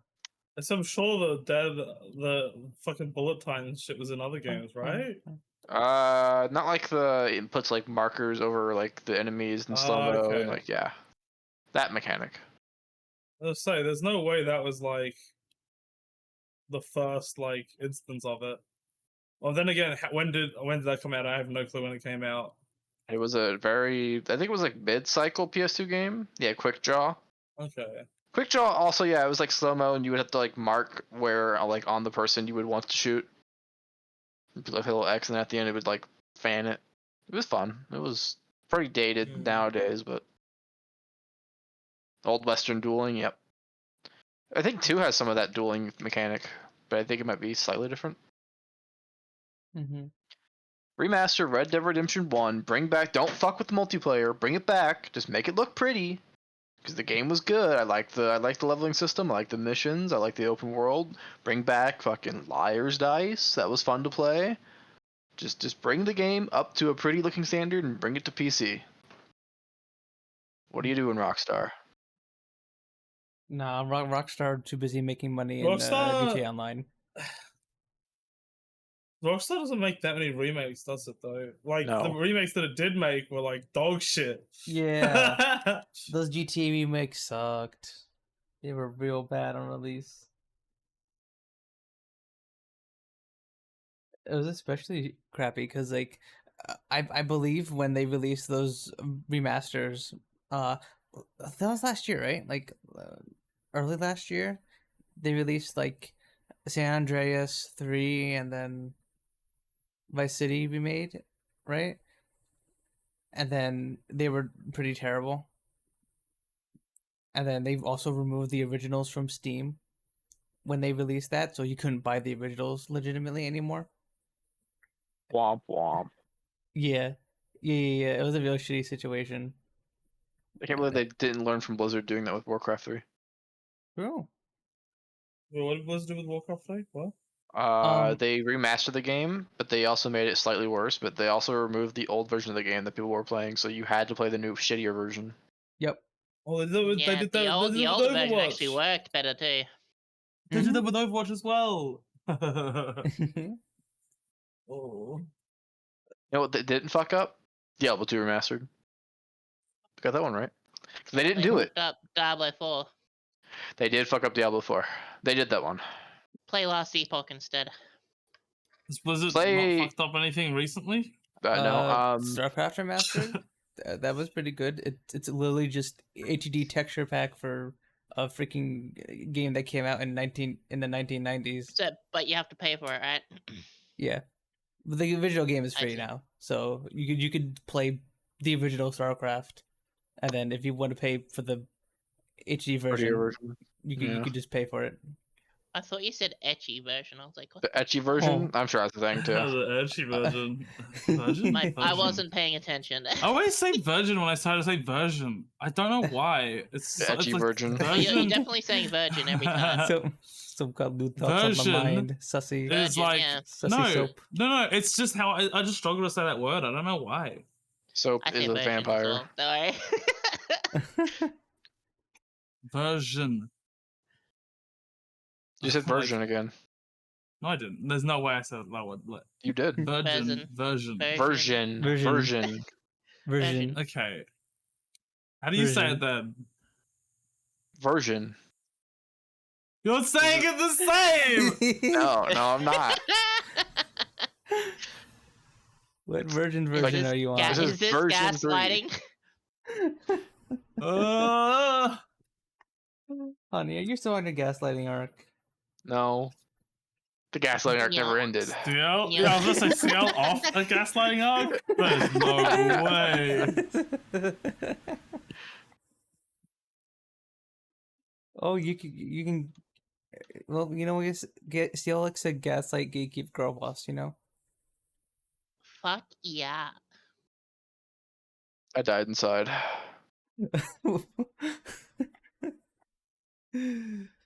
What? It's true. Moko ain't even followed. It is what it is. Damn. That's probably why the bot doesn't like me. Okay. Gaslighting ain't real, Non-follow, yeah. Sussy. But yeah, thank you, Dan, for gifting us up to Moko. Thank you. Is gaslighting a light or a gas? What? Oh. So, can you answer that for me? Assume gaslighting is lighting the gas. So is a light or a gas? The gas lighting is Thank you for the follow, Moko. Thank you. You're Bite heck the diving? dog. I wish it was me. I want to bring democracies to the bugs. I guess that was also something I wanted to talk about. Cowards knocking against the automatons. But just people play bugs, so I've been playing bugs. I love the automata.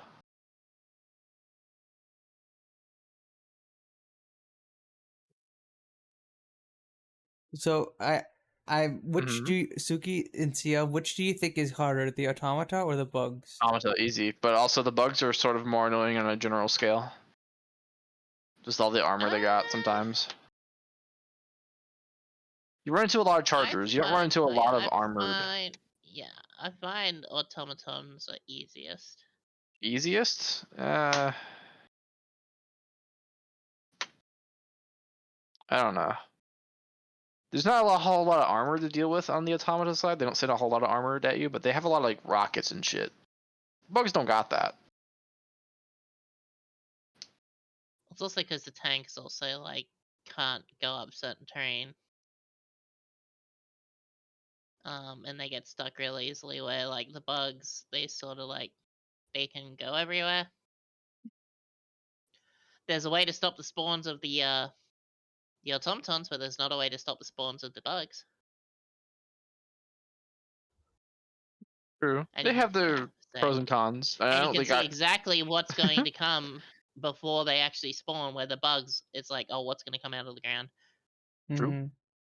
I don't think anyone in our community has hit like Helldivers difficulty yet, so surely like Is that the difficulty where the bug titans start spawning? I don't know. That's just the final difficulty. I know on extreme, like if I played on extreme and like Bile Titans came out of the ground most of the time with the bug breach. Ah, okay. I've seen 2 Bile Titans ever. How the I've fuck is that seen coming out of the 6 in ground? one mission. What the? Jesus.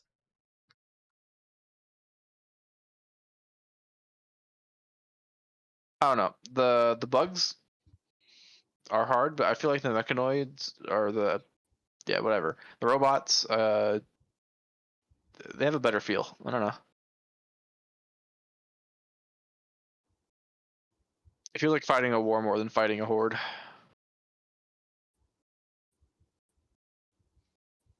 And become common in higher difficulties. Well, that and like automatons don't really try to push you too much most of the time. They'll just shoot at you at range, while bugs will fucking surround you, and it's a lot harder to kill everything around you without killing yourself than it is to kill automatons that are literally in front of you.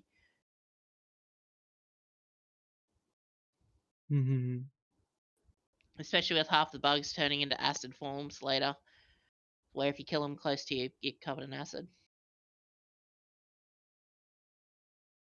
That again?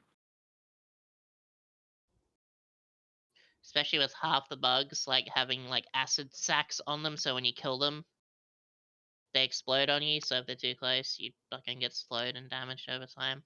True. Ooh.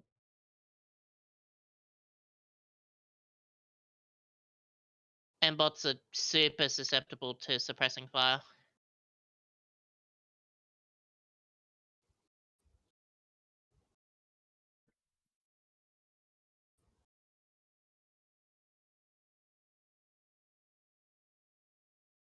I don't know anything about the game.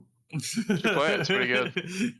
Yeah, it's fun. Maybe, but I wanna wait till it goes on sale, which will probably be a while. But you know, I have enough games that I can play at the moment. I So join have us in so bringing many democracy to the games. bugs and robots. Like Dragon's I do Dogma. not care. Yeah, Dragon's Dogma is also another one I need to play. He's but not like, playing Dragon's Dogma. No, I will. I actually will. I will. But I have Promise so to many use Giga games. Chad. Huh? To use her pawn. Maybe. I literally made him like perfect. He's perfect. You sat down with like Perfect, the huh? potions and like customed his like ways he like does things. He's already perfect that way. Okay. What was that noise? That was me laughing because they like already perfect. It's making me think of someone being like saying that a Pokemon is perfect, even though it's like fucking. Is it Eevees or Ivies? Which ones are the ones that you IVs. can't they're like on IVs. Is birth? it? Is EVs is the one they have Eevee's the one you get through automatically. battles. Yep. Yeah, okay, so it's like saying that one that has like kind of mediocre IVs is like it's perfect. Well, not really, but you know, still could be No, pretty so the good. potions just affect their temperament and how they target things. Yep. Yeah. He's a Okay. challenger and a scaler, so that's perfect for the Giga Chad. Right. You I can have use no mine clue when you what get up that to higher means. level, Sooky. Probably. Okay. That's not for a while though. Oh I yeah, don't know no, if I'd be it's- doing most of the end game stuff anyway on stream. Like I'd probably stop playing once doing Grigori. You have to go through Grigori twice though, don't you? Huh? Oh, sorry, not the dragon. I'm thinking of the fucker in the Isle. Oh, the Air Dragon. Yeah. Grigori's the giant fuck off dragon in the story.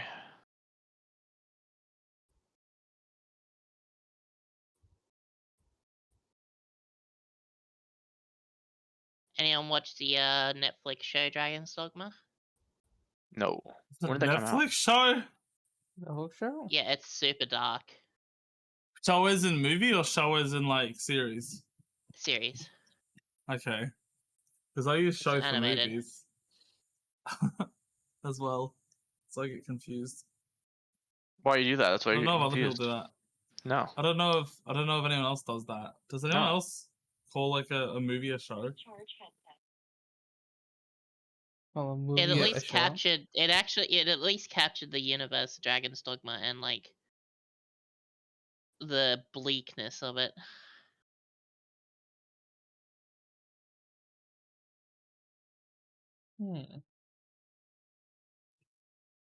I don't know. A lot darker than I was expecting.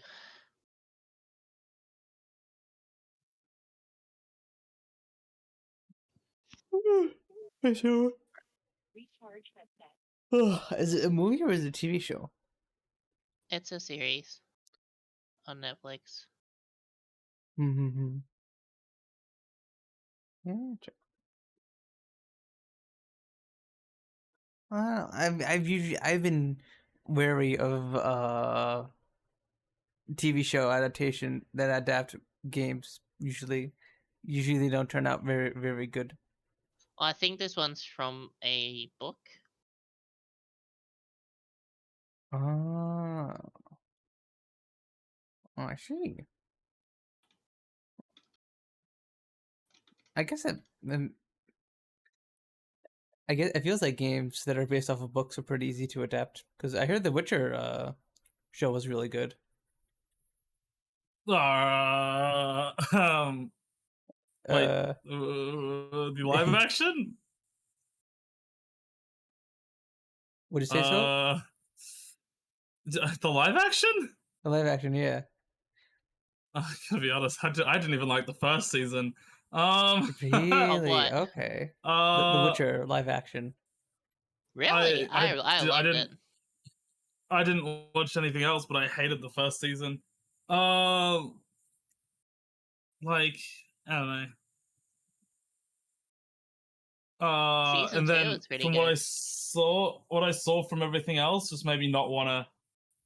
Like, I didn't like the first season, and then everyone said the second season was bad or worse, and then they said the third season was even worse. So then I was just like, okay, I don't even want to watch those two. Like, I just don't want to, because fucking, like, I don't know. I just, Yeah, because the I've amount read of the fighting books. Henry Cavill had to do with the directors for it is why he ended up stopping doing it.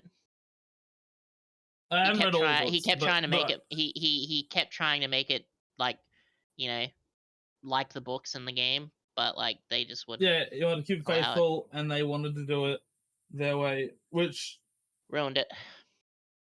Yeah.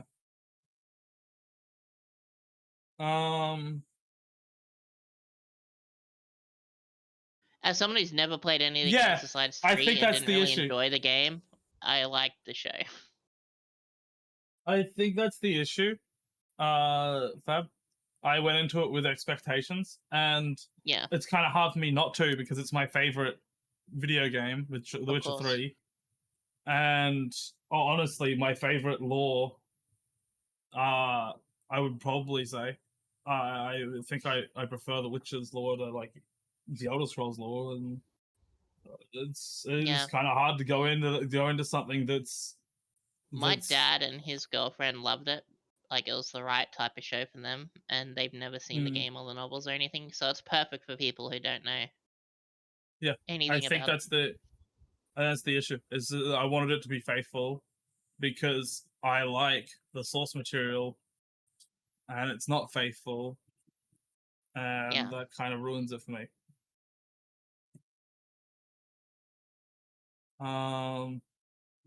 But I can't go into it with no expectations, because it is The Witcher. It's what I want it the way I like it already. Yeah. I don't want anything else. I don't want another thing that's a similar universe but different. You know, different in ways that make it worse. Anyone watch the new Halo series season? No. I'm going to just because, but honestly, in terms of The Witcher, I don't even think I even wanted a series to begin with. I do not care for. I did not care to begin with that there was going to be a TV series. It's like that's not really what I wanted. If they did something with a separate storyline that wasn't like something that already existed but adapted poorly, well, not poorly but differently, I would have been much more okay. Like if it was following a different Witcher from a different school, I would have been like way more With like nods with into it. nods to Geralt If or it was something. Yeah. yeah, like maybe like nods to the main series. If it had been like a spin-off thing, that would have been better for me. I know that they wouldn't want to do that because they want to like capitalize on the Yeah. characters.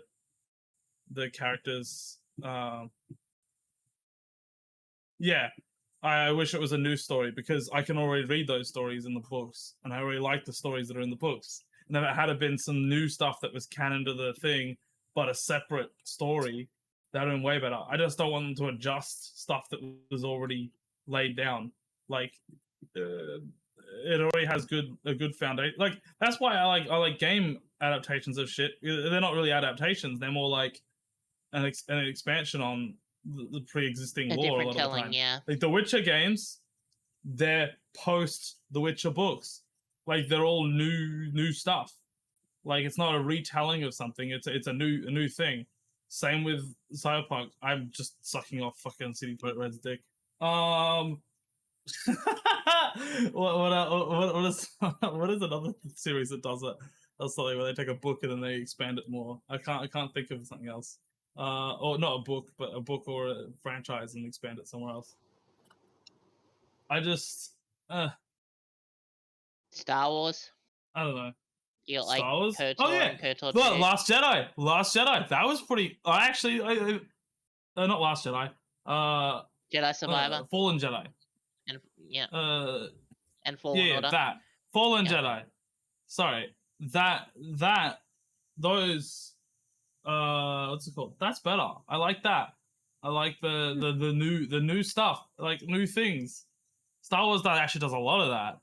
A lot of the franchise is different things that are like based on the source material, but don't really have too much interaction with it, so it doesn't really affect much. Yeah. I don't know.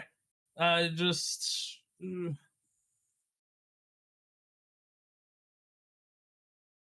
Jedi Fallen Order and Jedi Survivor are some of the best games I played. Well, full stop. Wow, it's a very high praise, Fab. Yeah, they're pretty good games. I have only played Fallen Order, I think, but I've seen a bit of Jedi Survivor, and it looks decent. I just didn't want to get it at launch because it looked like it was going to run like shit. So I was like, might hold off, and I still haven't gotten around to it. I really liked Fallen Order though. It was a pretty decent game. One of the it's one of the fucking Souls-like games that I've actually finished.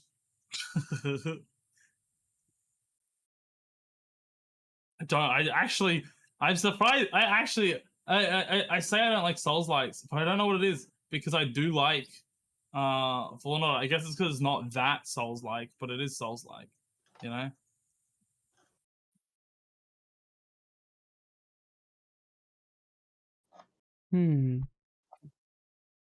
So you like Dark Souls, right? So no. I don't know. Combat in Dark Souls is just not for me. It feels Fun to watch, but not fun to play for so. Gotcha. Not even fun to watch. Probably not either. Yeah, I was gonna say. I don't like watching it either. It just looks. Ugh. It's So it's everything I love. Clunky feeling. I don't know. That's not true. It's pretty true. No, I don't hate puns. Damn. What or do you?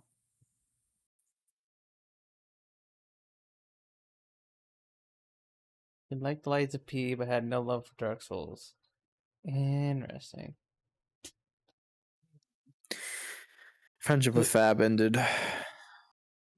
Because like all of those games have like the same combat loop, right? It's of like It's all observing different. enemy attacks and then countering and like Oh, that's but it's. I mean, some Monster feel Hunter's like the same, but Monster Hunter's not Dark Souls or Soulsborne, right? Like you observe, you get I better. feel like Dark Souls is very, very slow combat a lot of the time. I just it feels slow and clunky to me. I don't know how to explain it. Besides that, like it's not like it's clunky and it doesn't work. It's more like I don't know. I like.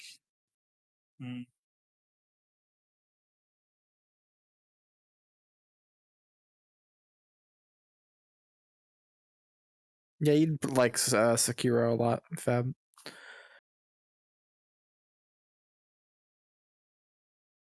I think it was cool. Do y'all read Sekiro as Sekiro or Sekiro or Sekiro? I say Sekiro. I say Sekiro. I say Sekiro, but Interesting. I'm showing it's all right.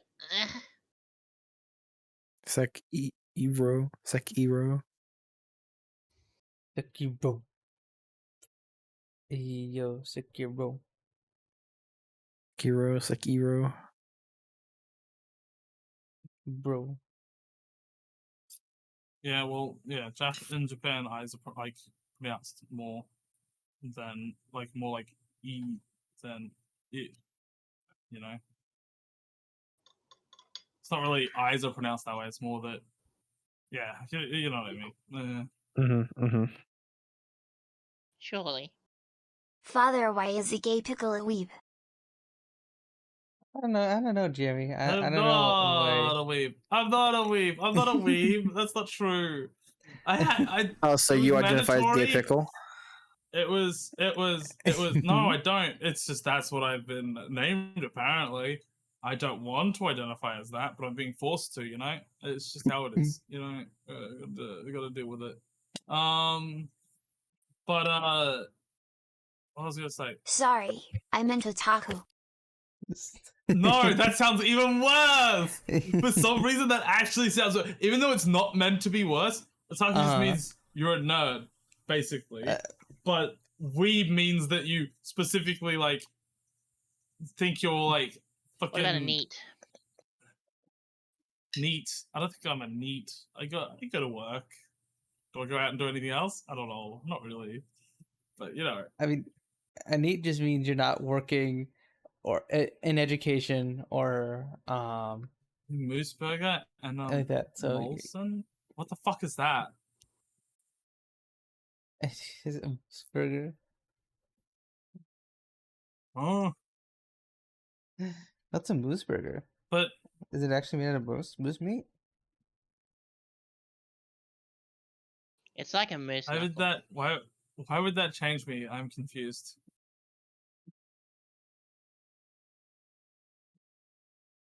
Burger made from ground moose? Interesting. That's gotta be good. You mean minced moose? Yeah. Best burger I ever had was made from bison, and God, was that fucking tasty. Ooh, bison burgers are yummy. No wonder we made them extinct. Mm-hmm. I think I had something like that at Disney World once. I was joking about the mince thing. I said mince the other day, and I can't remember who it was, but someone was like, "What?" I was like, "Oh, ground." I guess. Is it minced when you're making like little cubes? No, minced is the same as ground. Yeah, minced beef. Huh. What's so it just lives out in the fucking. No, it says right. It's mince. Oh, lives out in the fucking. No, out in the fucking boonies. He's a. No, anywhere in Australia, it's labeled mince on the packet. It's not labeled ground beef. Pre-minced. Okay, but who are you talking to that said what? If it wasn't in Australia? Someone on Discord. Like, are they from An America? Australian, yeah. Yeah, I think they're from America. And they didn't understand minced was ground? Yeah, because I said it and Idiot. they were confused.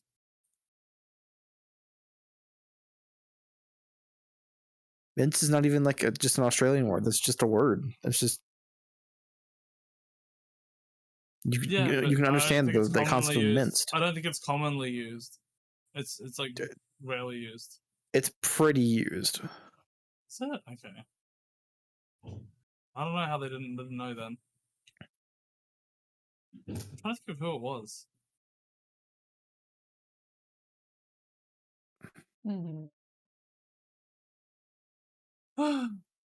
Anyway, as I was saying, I'm not a weeb. I only did Japanese in school because we had to choose between Japanese or Italian, and you know, Italian kind of sucks. It was like really boring to learn, and it just like didn't sound nice. Japanese sounded. I'm sorry, honey. So just said Italian sucks. What the heck? Sorry. What the heck? If Vesti be still here, You're I'll also discriminating hear against about being that later. STP's culture. That's not. I don't think that's racist. I just think one language sounds nicer than the other. Is that racist? One was Sorta. boring to learn. One was like interesting to learn. I like the characters. The characters look really cool in What makes a in- language more or less interesting to learn? how do I explain it? Japan had like a whole new whole new characters and shit, which I found really interesting, I guess. And a lot of the sentence structure was like really weird, so I thought I kind of liked that. Not really weird, but really different. Huh.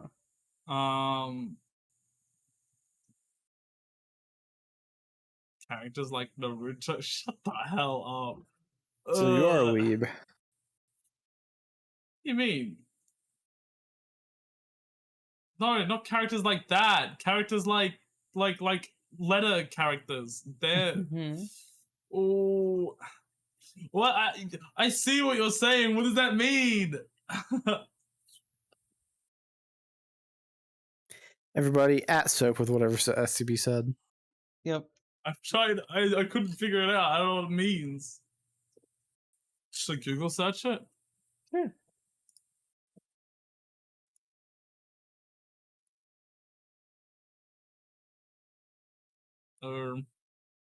Mm-hmm.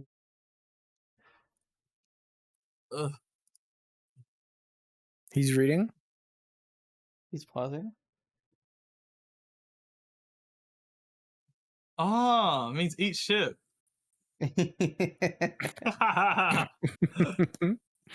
Oh, okay, I see. Oh, Mhm, yes. Makes sense.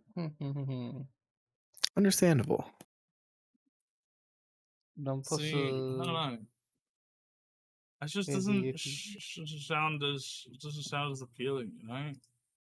The language just doesn't sound as good, you know. How it is. It's just French with more A's. True. Does it? I don't speak Italian much. I don't. The bit I remember is from what I learned in school. But it seems very fun to speak.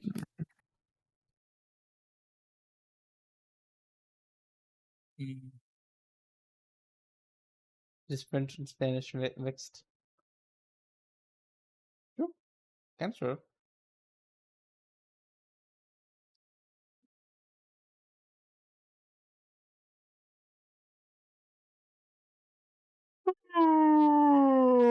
Also, So to be true. fair, Mm-hmm. Okay. it's gonna sound weeby, but I do Okay. think Japanese culture was generally more interesting than the Italian culture that we learnt about during the Italian and Japanese lessons. Because they don't just teach you the language; they also teach you a little bit about culture, right? But Italian culture was just, you know, European culture, which we already learn about in like a lot of things already. So it was kind of just same old, you know? It's just Wow, that's so crazy. Europeans have it's not European that culture, so yeah, but it's like we already learned about that so much with other subjects. Everything's already so much like everything's already so like European based in terms of history. So it's like it's not really it's not as interesting. Whereas Japanese was like well, learning about Japanese culture was like, oh, this is unique. This is like completely different to all the stuff that we learned about in like history. I think we did one subject in all of since grade 1 to grade 12. We did one subject about Japan in history. Yeah, we did one semester. Well, it wasn't even a semester. It was a term. We did like 2 months. 2 months learning about Japanese in thing. Whereas we learnt so much like Australian, European, a little bit of American. I think we had some a lot of the history that's like with like Asia. A lot of it was like British interaction with it because obviously British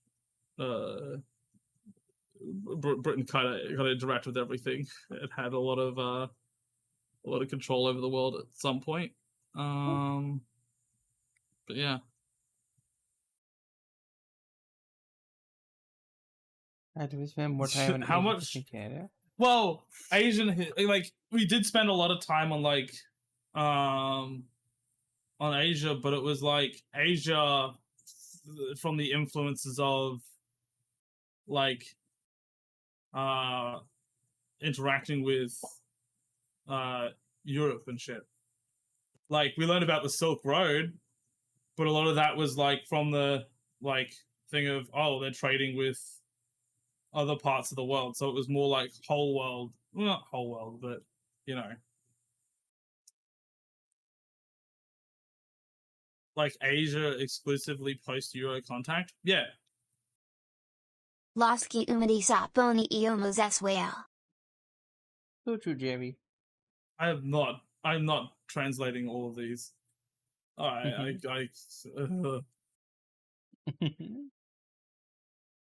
I know you can speak Italian, Jamie.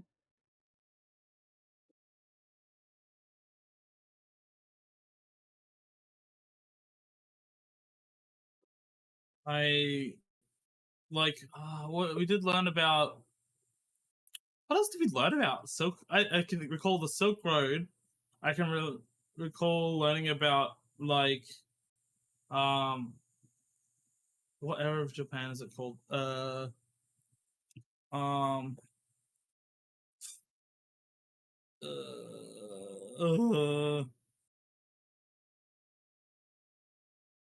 well, I don't know what it's called.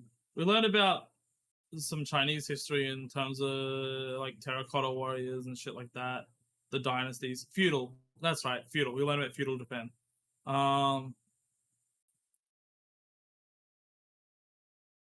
So we didn't.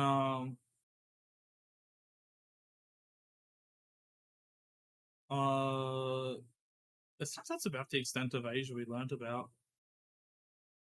There was a few like things where you could like individually find stuff. Like there was I did focus. There was some person in which one's it called now? Is it Myanmar or Burma? Which one's the actual name? I can't remember. I did. It's Myanmar. Okay. I did a whole thing on I did like a whole like semester because they told us to choose a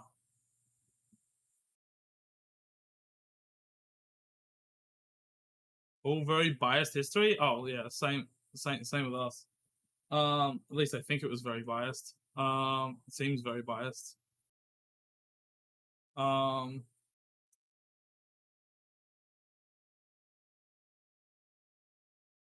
But you know, we learned about Myanmar. Oh, not we learned about. They told us to choose a They told us to choose an important female figure in like recent years that's done something like important or whatever. Not recent years, but like actually I think that was English. That would have been English. So it was recent years. But I chose this person. I can't remember what her name was. But she was like under house arrest for like a long time. And she did a whole lot for Myanmar. Why was she under house arrest? That was pretty cool. Oh.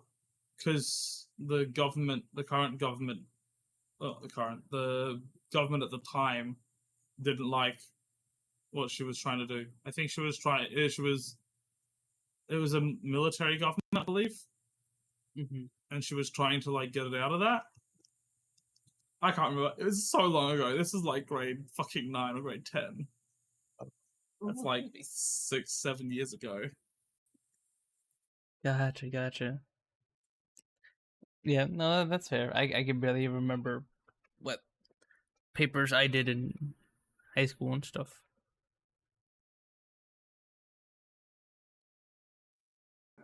Yeah, 6 years ago. Hmm.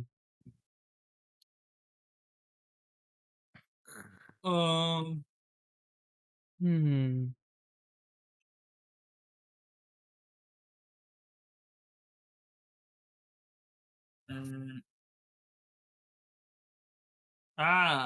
Because I think she was trying to add democracy to the thing.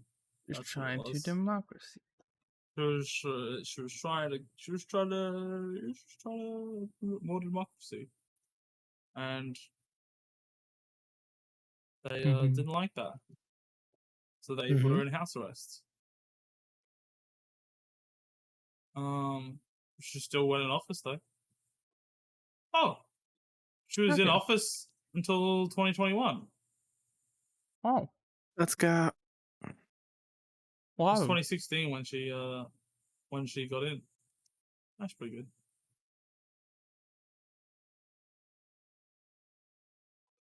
Wait, pause chat. I'm waiting.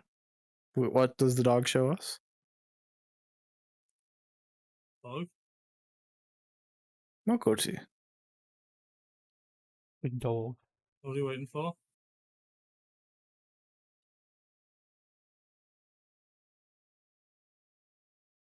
That's a favor. I don't know.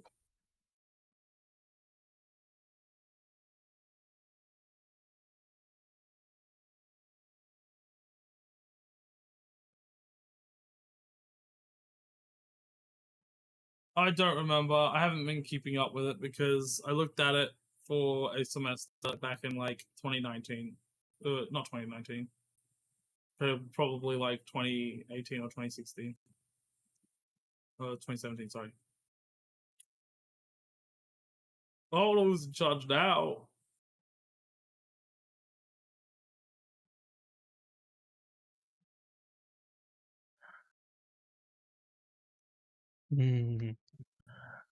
It's okay, Soup.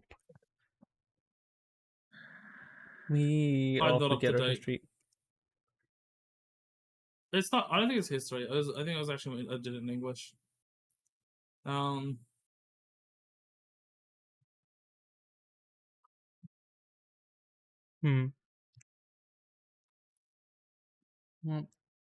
if that's all you wanted to talk about with like the history thing, something we didn't get to talk about earlier was we were talking a little bit about Helldivers 2. And it's something I wanted to bring up is that it's nice. I've noticed that nowadays there's been a lot of co-op games have been very successful. A lot of like PvE focused games with like 4 to 6 players or whatever that have been like super duper popular. Actually, I was gonna say the examples were like Lethal Company, Helldivers 2, and Risk of Rain 2. And like all these games are just these fun little PvE games, and they've all been taken I off think and there's been pretty more, but popular. yeah. I think there's more than that, but yeah. Yeah. There definitely more, but that's just the first 3 that came to my mind. And I think it's pretty cool. I think it's pretty cool because it feels like we don't get a lot of fun co-op games nowadays, right? There are plenty of games to like play with your friends nowadays, but like it feels like there aren't a lot of games where like you just play cooperatively with your friends anymore. Not a lot of shooters released with like co-op campaigns. Not a lot of like Halo doesn't have co-op campaigns anymore. They don't make games like Left 4 Dead where you're like, you're like 4 people trying to fight against zombies or whatever. I mean, I guess there was that zombie game that was like supposed to be like the successor to Left 4 Dead 2, and then it was kind of mid from what I understand. But yeah, who thought people would to enjoy games with their friends without sweaty no life or shitting on them or games that service BS? True. None of those games have like any of that life surface garbage in them for the most part. I know Helldivers has a battle pass, but like,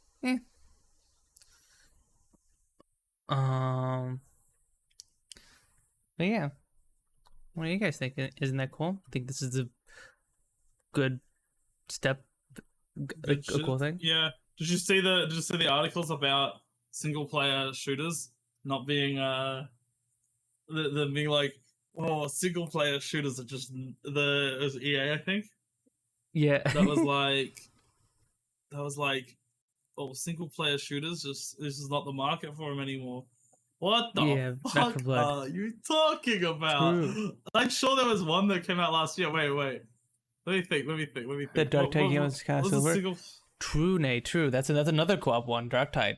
Dark Tide was pretty popular on release.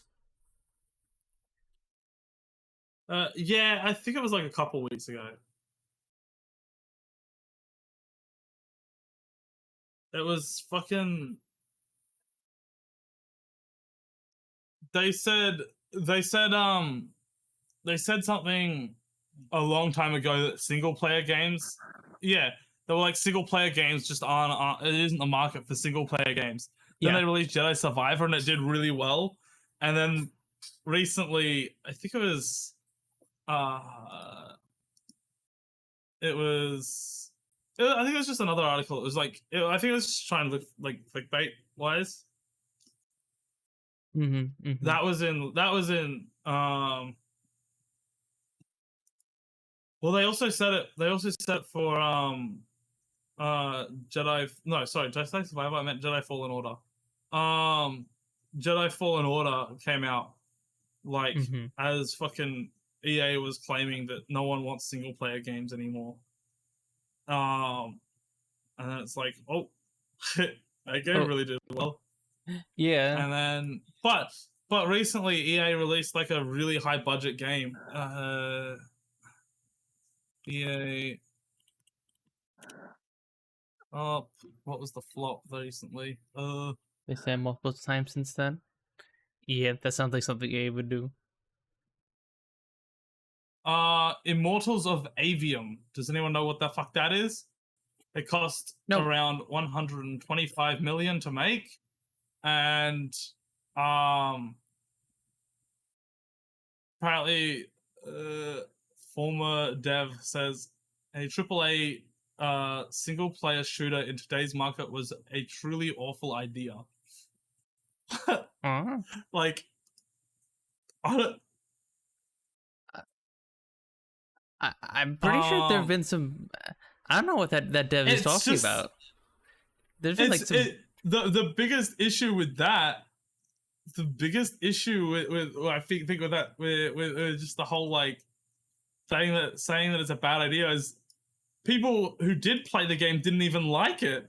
Yeah. So it's a new IP. It's a new IP that I don't think I saw a single advertisement for. Mm-hmm. And also, I didn't know it existed until I saw articles about how they're like, oh, it's a bad idea to release a single player shooter. Is that snoring I hear? Yeah. No. No. No. No. No. No eeper. No. No eeper. No. No. Yeah. He got the VR on. She got the VR on. She got the VR on. You're gonna eat. I would never. But That's copium. But you're saying so.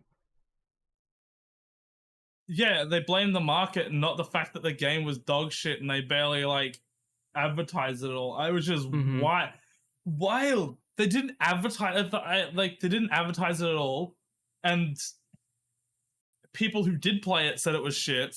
So like, where do they think they were gonna get the traction from? Like, maybe they were like, just hoping for word of mouth. I don't know, because I mean, Word to be of fair, mouth? that's what happened with Power World, right?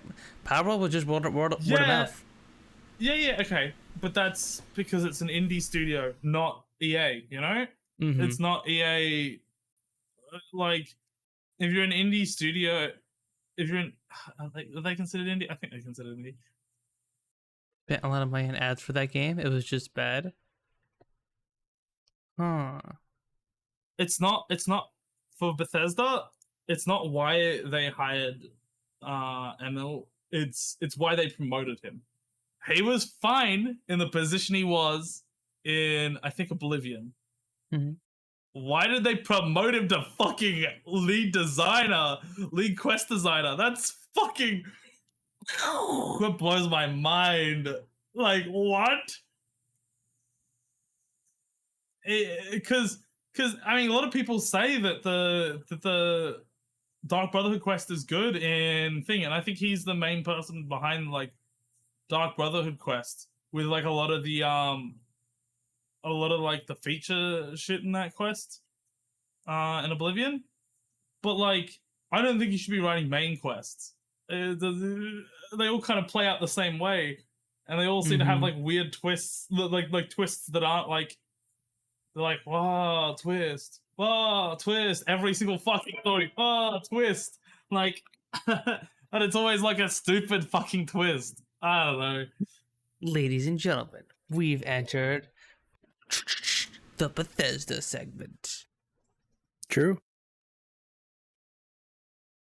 I need a button for that.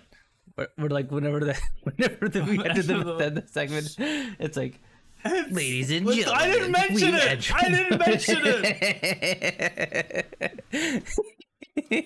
You didn't stop talking about it.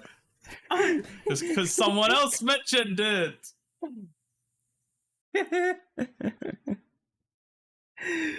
But I'm sure I can find a game that was a first-person shooter that came out last year that did really well.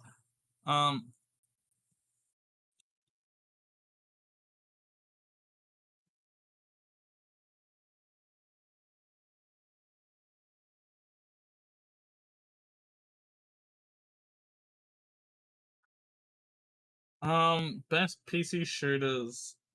Oh, but like, the market right now, I'm thinking about it.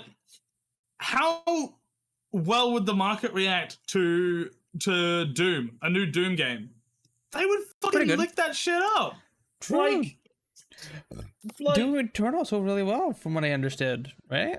yeah. So I don't know who the fuck's talking when they say a single player like first person shooter is gonna do well. It fucking would. 100% would. Definitely. It's just because they've got like published by Bethesda, not from not from their main studio. It's just like, oh, it's not good. It's just like, oh, well, then don't make a shit game. Like, there's nothing to do with the fact that it's a first person. It's kind of sad. It's kind of sad that also sorry, I feel like I cut you off there. You have something else to say? Sooky? Trash Fairy game after 2. Oh, true. I heard about that game. Did I cut you off? I'm sorry. No, you didn't. I literally said just don't make a shit game. Oh, okay. True. Oh, Resident Evil Village did really well. That came out a few years ago. Not that long ago. Yeah. Like, that did really well. Fucking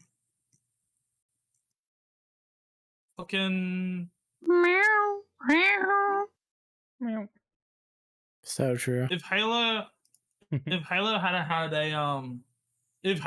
a good campaign, that would have done well too. I mean, I guess those are all previously existing IPs, but like,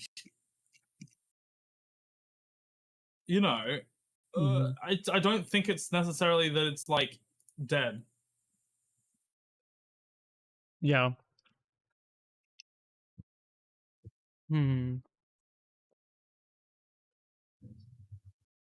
Skull and Bones is just a typical fucking Ubisoft L. Ubisoft does not stop taking L's. Ubisoft just doesn't know how to make a fucking good game anymore at all. Like, I don't think I've... there's that one game that came out that seems good for people who like that sort of game. Prince of Persia. That looks like it was good. Like, I wouldn't want to play it. It wouldn't be my sort of game at all. But from the people who do like that sort of game, they said they really liked it, from what I gathered. But like everything else, like any like existing franchise that they've done has just been fucking bad. Holy, Assassin's Creed fucking fell off. Fucking, I don't think they've released a good Tom Clancy game in like ever. Are the new Far Cry games good? No, Far Cry 6? No, it's dog shit. It's so bad. Like like the combat is less in depth than I feel like they added depth that was like artificial depth. It's so bad. And I got to play it. I got the Ubisoft Pass thing. I played Valhalla and I played 6. And you know what? I should have canceled the pass way sooner than I did.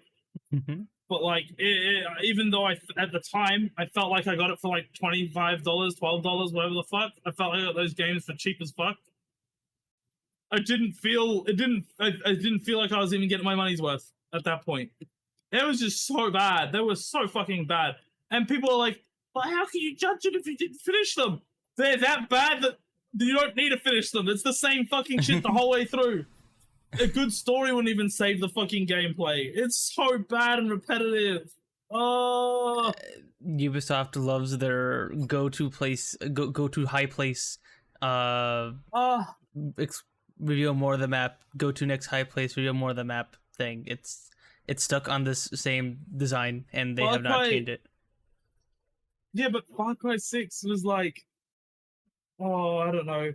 Its stealth was so bad. Like, you could just put a silencer in your gun and just walk through and like one tap pretty much everyone, and then it's like all good. Yeah, nothing like no like unique enemy, or you put like the armor piercing shot on your gun, and then it can also kill the people who were wearing helmets. And it's like you only need armor piercing shot and fucking armor piercing shot and what was the other one? I think it was like a hollow point, but it might have been called something else. But you use that on non-armored enemies, and that was all you fucking needed. It was so bad. The only game I played is 3, and I thought it was okay, but nothing crazy. Yeah, like 6 could have had a great story. I don't know, because I spent most of the time doing fucking mindless fucking objectives that felt like dog shit to play. Like I don't know. They pad out the game so much. Like having fucking 100 hours of content isn't something to boast about when it's like fucking 90% copy paste, you know? Like all those Assassin's Creed games is the same they want you to pay so you can get XP, otherwise you have to do all their like copy paste content that's like dog shit and doesn't matter anyway.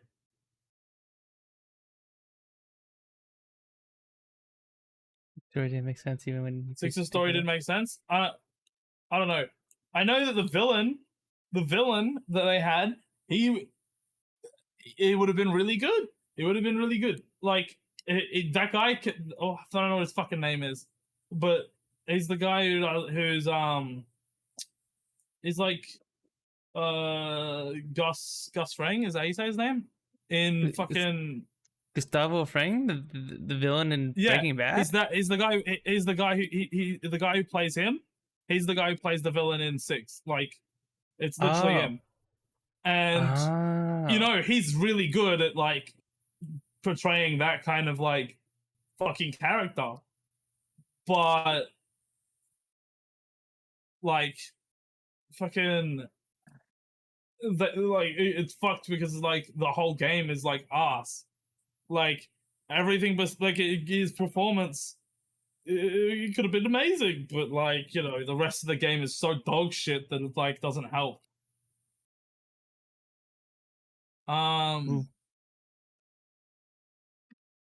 Good VAs can only do so much with bad writing. And also, you barely see him in the game. Like, you see him like once every fucking 10, 20 hours. And it's like, ugh. I guess if you speedrun the story, you'll see him a little bit more frequently, but like, you know, maybe not 10, 20, but every 6 hours? And he like barely has any input. It's like, ugh, I don't know. You're seeing all these other side characters that are like terrible. Like, I don't give a shit about like random fucking evil guy number 12. I don't care about him. Mm-hmm. It's kind of like with like Marvel villains, right? Like if a lot of the villains in like Marvel movies are just kind of like completely forgettable. They're just random dudes. Yeah. Even if they're based off a cool character from the comics, they like make them. Most of the villains are actually just good guys' abilities on generic bad guy. Like, that's usually what it is. Like, fucking, like, what is it? Black Panther? The villain in that. What is he? He's just Black Panther, but evil. That's all it is. That's all he is. It's like, they don't make like a unique character for the good guy to fight. They just make the good guy, but like the evil version of him. Yeah. He was literally evil for the sake of being evil. Yeah, so they have this really good actor they could have done, but the story is dog shit. So he like his performance is great, but like it's a dog shit story. Mm-hmm. Oh, that is so stupid. It's so fucking stupid.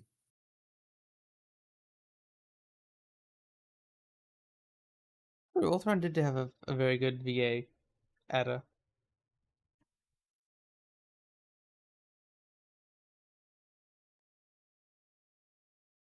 Have you watched many Marvel movies? So were you a Marvel? I was watching Marvel movies up until I got to. Thank you for the raid, Yoko. Thank you. Welcome on in. Oh my god, it's the cute fox, Yoko the fox. Wait, why does Yoko and Da have a capital, but Fox doesn't have a capital? Oh no. For those of you guys who don't know, this is Kitsune Inix's new name. They go by Yoko the Fox now. So that's Nixie. But yeah, how was your stream, Yoko? How was your stream? Maybe Yoko wasn't able to get the there's already a version with capital F and Fox or something.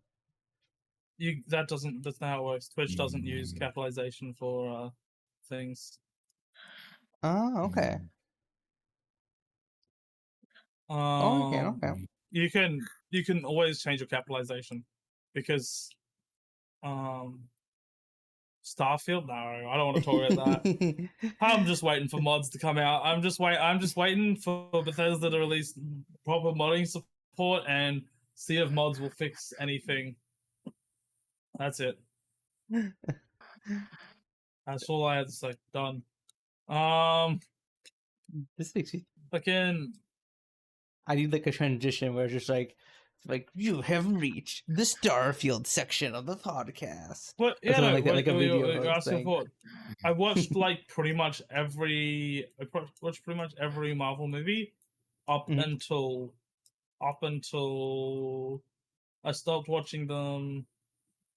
What's the one after? Fucking Was it? Did Infinity you War. watch Yeah. Infinity War? Yeah. Okay. After Infinity War, what's the one after that? Mm-hmm.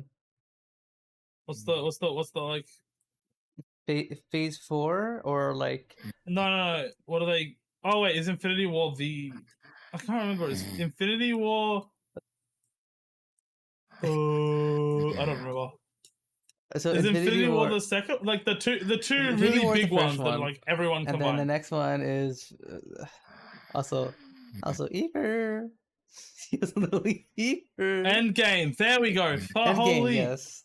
It's Nate. Thank you. Yeah, no, I watched up to like Endgame, and then I was like, okay, it's just dog shit. Like Infinity War wasn't really that interesting, and then I was like, I kind of have to finish it now, right? So I watched Endgame, and I was like, this is fucking terrible. Like, whoa, they built it all the way up till this. Mm-hmm. Yeah, I agree. I definitely like Infinity War better. I think Infinity War was like so different of like a movie, right? A different like pacing of, and it had so much build up to it, and then Endgame was just kind of, that was okay. This is how the bad soap makes part of the podcast.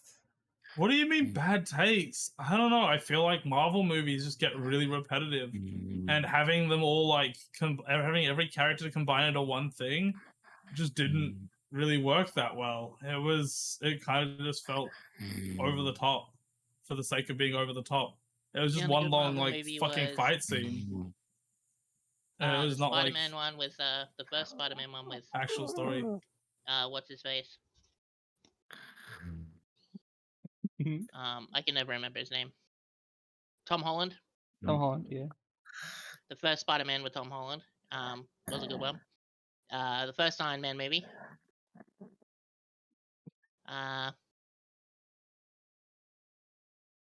Knows it. Those are the only ones I like. I like the newer Spider-Man movies. You can't say I put Siel to sleep when Punz brought up the topic and asked me the question. Like, I think Siel did this to herself by laying down with her VR headset on. That because I assume like Siel likes to sleep in VR chat, and she did this even like before we started dating. So I assume like when you just lay down with the headset on, it's like your body's like, her body is like, okay, it's bedtime. Right? I'm the exact same, honestly. I put my headset on. If I'm laying down with my headset on, I just start sleeping. I don't think Infinity War was that good. I feel like it was just like one long fucking fight scene throughout most of the movie, and it just kind of felt boring in that regard. Agreed. I wish I kind of had more. I refuse to watch the other. I refuse to watch anything else Marvel, like besides Iron Man and the first Tom Holland Spider-Man. Like I get that all the build up was in the previous movies and shit, but like on its own, it doesn't like stand very well. It's just a fucking mess of like a bunch of fucking characters and a bunch of like shit just being like, oh, you know this plot line that happened that we're not gonna like talk too in depth about. Well, it packs this now, and it packs this, and it packs this, and it packs this, and it's fight, and it's like, okay, I get it. I don't know. Yeah, I haven't really had much interest in the newer Marvel movies. That's what I liked about the first Iron Man movie, right? It was build up. It was introduction to the character, and then it was like a lot of like lore and all that about the character and the person, and then he gets kidnapped. Mhm. And then there's like he's just captured and he's just building. There's no real Yeah. action happening, and then action is like far and few. Like there's a couple of action scenes that are really good, but it doesn't take over the whole movie. Yeah. Yeah. 30 plot resolutions, and then also I had watched all the movies up till that point. Not all of them, most of them up till that point. But when they came out, and I hadn't really I was just I didn't want to rewatch them all to be up to date, and a lot of it was not necessarily that it was confusing. It didn't feel as good. Mm-hmm. I just didn't want to rewatch a fucking bunch of Marvel movies that all end up being the same. If I you're don't have the time to watch watching stuff them that all I'm in a not row. interested in, so it's just like Infinity Yeah, War is just they that's the mood. they get repetitive. The thing is, even before I prefer to do something I want to Infinity do. War, they're all getting repetitive. All the movies get repetitive. I don't know. It's all the same fucking thing. I don't know. Yeah, because Sooky, you were saying before with Iron Man, with the first Iron Man movie, that movie was not made to be it wasn't made like and that's the new why it movies was are. good. Yeah, because it wasn't made to be a part of a storyline or lead into this thing. It was a whole self-contained movie, and it was just a really solid movie. But nowadays, it feels like every movie has to build up to something, or it has to link back to this TV show that you didn't watch, or blah blah blah blah blah blah blah. I feel like Disney in general is the Ubisoft of films at the moment. Fucking Disney hasn't released a good shit in a while. They just buy the good I shit guess and they then kind ruin of have.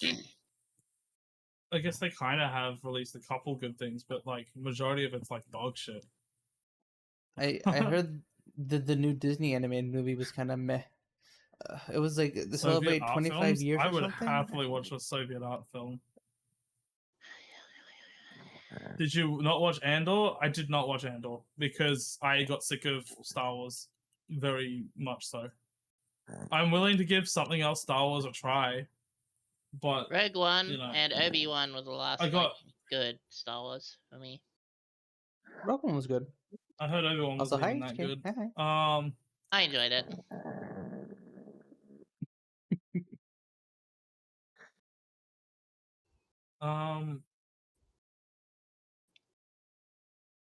The way that it ended, really, I loved how it ended. Okay, that does sound interesting. I just didn't want to give Andor a try because I just been disinterested in Star Wars. Fucking the first season of The Mandalorian was pretty good. And the second season, I can't remember a single thing that happens in the second season of The Mandalorian. Okay. Fucking. What else? There was. I didn't want to watch the last movie for the new trilogy. I don't know. I'm not about watching shows about specific people. It's alright, it's I watched Rogue One. I loved it. But I don't want to know everything about Andor or the girl or whatever, because I feel like the way that they portrayed the character in Rogue One was good not to know their past, but to get glimpses of their past in the movie, right? And that made the movie good for me. I don't want to go through a whole series of that character specifically to learn everything about them, because then I don't want it to change my view on the movie. Yeah, Andor seems like it'd be very interesting, to be honest. I do want to give it a try. I'd kind of forgotten about it because I was. Andor? Why not just call it something else? What do you mean? It's a difficult something. Yeah, Star Wars, something just call it Star Wars: The Galaxy or whatever. Star Wars Andor would have worked as well. I mean, it's just what it is. It's Star Wars, Birth of the Rebellion. There you go. why does it matter what it's called? I feel like the name of a movie or a thing is really irrelevant to things. Things can have the dog shittest names and still be really good. Well, that's what I What mean. was Like, something if that I it's a saw show, that was, if it's a like, show dog shit? about everyone or whatever, then Mm. why is it called after a specific? Because character? it's set on Andor, Andor is the guy. isn't it? Oh, isn't Andor the place? I Andor forget. is the guy in fucking Rogue One that I don't kisses the even girl at know. the end. I don't even know what the fuck Andor is. Okay. Well, why does it matter? I don't think it really matters because I just mean if it's about everything and like it's just he's just there. It's like it shouldn't be called Andor. Is he still is he considered the main character in it? If he's the main character, then it's fine. It's like how what's something else that does that? There's We things kind that of are named they after call it people Halo that are, Master like- Chief. Yeah, that's what I mean, right? It's called Halo because Halo. Well, yeah, but it would make sense. Yeah, do you see what I mean? Like I it was makes like- no sense. Well, no, look. If they made another series with a different protagonist and they just named it after the protagonist, I feel like it Yeah. wouldn't be so bad. Like I don't know why the title really matters, to be honest. Title doesn't matter that much. It's just a way of identifying it. Well, I it made me don't not feel want to like watch the it title. because it's like I feel like it's only about that character because it's his name on the front of it.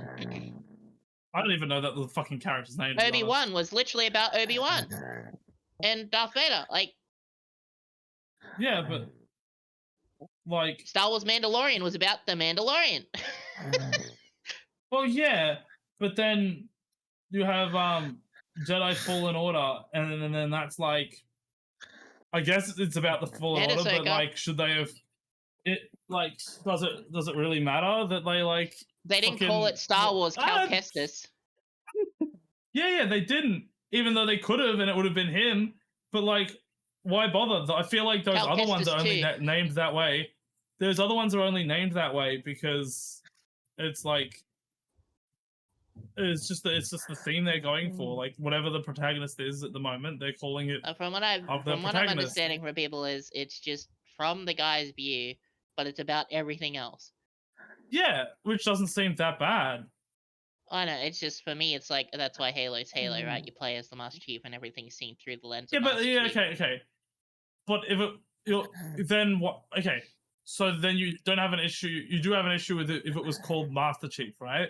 You wouldn't want it to be called Yes. Master Chief.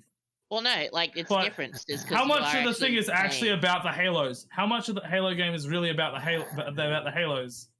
Not the much game of wouldn't it. have been made if it wasn't. You're making no. It's not. It's not that much about the Halo. It's a lot I more mean- focused on Master Chief and what he like does. The, But the apparently Halos the first game do takes are a lot of takes the place on lore. the Halo ring, though, right?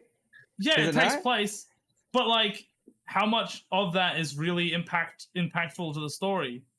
And then like, Halo 2 is about it's- getting to the second Halo it's- ring, and it- Halo it is- 3 is it about is- getting it to is the important- arc to it is activate the important. rest of the Halos. It is important. It is important, but like the main thing focuses around Master Chief and what he's doing. Like the whole point of the game is you're playing as this super strong guy killing aliens. Yeah, and then you So got why is Halo it not Master called Chief Master Collection. Chief? There is. Why is it not called Master Chief? Well, then why are you having an issue? Because the whole thing's focused around this guy called Andor, but the like main thing is like Because you're following playing everything as else. Master Chief the entire time. Okay, so wouldn't it be fine that it's called Master Chief? Because you said it's okay that the Obi-Wan thing is focused around It's Obi-Wan. following Obi-Wan. Yeah. Yeah.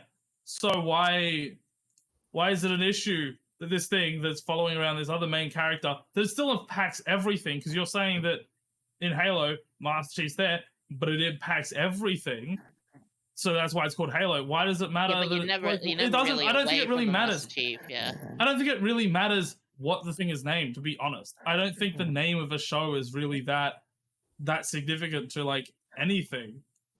if you judge it's like judging a book by its cover kind of thing, you know? Like it's kind of like the main Okay, so I did open this up with the fact that I was watching Rebel 1 and I liked how they told Andor's story through the movie. I wasn't interested in Andor as a character like for any other reason before that. So it's like I don't want to watch a show that has his name on it because it's like I don't care about that. Okay. That's true, I guess. He was a good character for me because of that movie and like his character growth. And it's like, well, what about the character growth in Andor? You know what I mean? Like, there's a lot of characters that I don't necessarily like off their appearance in one piece of media, but then they flesh them out in their own like spin-off, and it's like, oh, I actually like this character now. But I don't care about even that. just an example in terms of things I'm doing right now. I'm playing Yakuza, right? And the first fucking game, I did not like Majima because a lot of the things he was doing is just looking like he was there to like be a joke character, and also just to piss off like just like fuck with Kiryu, right? But then playing Zero, I'm starting to like see things that are like, oh, he's got like more thing. I kind of like him more because I kind of get his backstory now. It's like if a game that focuses or a piece of media focuses more on a character, it could bring a different light to the character, and you could like that character for different things. Just because they're a side character in another show doesn't mean they can't be a fully fleshed out character in a new piece of media that comes out about them. Like, I don't know. If you looked at Luke Skywalker as like, say Luke Skywalker showed up in something as like a good guy, and he showed up for like 5 seconds, you're like, oh, he's just a generic good guy. But there's a lot of backstory to why he's that good guy, you know? Like, he could come off as a generic good guy if he wasn't the main character of something, you know? Yeah, well, the problem is we don't know how to go with that because that wasn't actually the case because there was actually movies about it. So it's just like, well, yeah, no, for but me, Rogue One Rogue One was what Andor seems to sound like for me.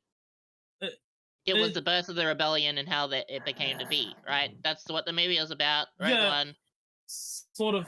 But and the show is do you get what I'm basically saying? that. Where it's like a character that can come off as a side character in one piece of media doesn't mean that they are going to appear as boring and as side charactery in another piece of media that's focused around them. Like, Ahsoka in fucking... I never watched it. Yeah, I haven't watched it. Maybe not Ahsoka. I mean, even Anakin and Obi-Wan. Anakin's like whole like turn to the dark side, it seems so abrupt and out of nowhere, right? He's kind of a shit character in the prequels. No, in the prequels he is. It is abrupt and out of nowhere. In the prequels, it's so abrupt and out of nowhere. But if you watch the Clone Wars, it fleshes them out completely, and you completely understand it. It actually shows you the entire time through the prequels that he's, embracing his emotions and his darker side. Kind of, but I feel like it doesn't have enough He literally kills all the sand people. What are you talking about? So abrupt. It's so abrupt. It's not. That is so abrupt. He has like random flashes of evil. He's not on the dark side yet. Flashes of evil to show that he's going to the dark side. It's so out of place. It's so out of place. The whole anything he does that's bad, he does that one thing and then he's good until he talks to Palpatine again, and then it's like, oh, he's bad again now, and it's like, what the? Okay, so with the prequels, they had some very good orders, ideas, hating on but the they council, hating the rules of the Jedi. Yeah, no, that's not dark side at all. Yeah, because remember, Anakin was basically given a bad hand by the Jedi. He was lucky, because he, like you said, he should have gotten I don't know. It just felt really abrupt to me. It felt really abrupt. It just felt really weird that he gets told this Darth Plagueis fucking story, and he's like, okay, I'm going to murder all Jedi now. It's not exactly like that, but he does that, and then he sees the guy getting attacked against the Jedi. Mm-hmm. Yeah, but that's not. I don't feel like that was I don't know. In episode 1, really he craves for adventure. He craves for adventure is fine. No, that's Like- that's a dark trait. That is a dark side trait. They even say it. I suppose, but like I don't know. It doesn't. The show it just does feels more really for weird. it. The show just does more for it, and The so it overshadows the show movies. feels a lot better. Because It feels a there's lot better. hundreds It of feels episodes so of out it. of place in the There's movies. hundreds of episodes when there's only I know. 3 episodes All of I'm Anakin saying- in it. All I'm saying is I watched the things and I was like, Anakin's boring as shit. He goes from good guy to basic bad guy, and that's how it seems to me when I watch the shows. I don't know how you gathered something else. That's how it seemed to me, and I feel like a lot of people had that experience. I but, think it's more like I don't know. 30% me, 30% you, 30% some other. Because I'm not the only person that would have experienced that. I'm literally not the only person that knew that. I don't know. Everything that you've explained, like the sense for adventure, like Anyone I guess, who's yeah, if watched you had that Star from the Wars or done any start- Star Wars lore reads or anything knows that's a thing, a trait of the Sith. Well, law reads doesn't matter. It matters what's in the show, right? I mean, who's going to watch It Star matters Wars? what People that you want see. that know about Star Wars, right? So Well, yeah, but like when it comes to the movies, it really matters what's in the movies rather than what's beside the thing. I just don't think Anakin was very compelling at all in the movies. It just feels and that's, like he that's the thing makes as well, abrupt right? changes. Because everyone sees different things, so it's like that's why Andor to Like, me, It right? just seemed like to he you made. it seems okay, but to me it's just like I'm fine with Rogue One and not watching Andor. Like it's literally the same thing, right? Think of it like Andor as the Clone Wars and Rogue One as the 3 prequels. I was fine with the 3 prequels and the info that I got for Anakin and Obi-Wan, right? The same I with don't know. Rogue One and Andor. You know what I mean? Like I just other feel like people want to everything know was more. like, Other people want to connect with the character or like what's going on before that. But I was given enough info to be happy with it on Rogue One. I'm not going to waste know. time that I could spend watching other stuff that I'm actually interested in or play games that I'm actually want to do with the limited time I do get. If I'm going to watch a show that I'm not interested in watching. I don't think they developed his character very well at all. I think a lot of the actions that he takes feel very abrupt. Like, I guess you saying, oh, he had a sense for adventure. Yeah, I guess, but that alone doesn't make someone evil. It wasn't necessary that he was it's that he was evil, right? That he becomes like evil. Well, and like it wasn't a completely loses surprise that he went to himself. the dark side because, like, Well, to me anyway. maybe, because but it's like, the way he changes by the end of the movie is he's completely. It's not just that he's on the dark side. It's that he's completely I fucking watch them lost quite it because often. I do watch them quite often. because mate.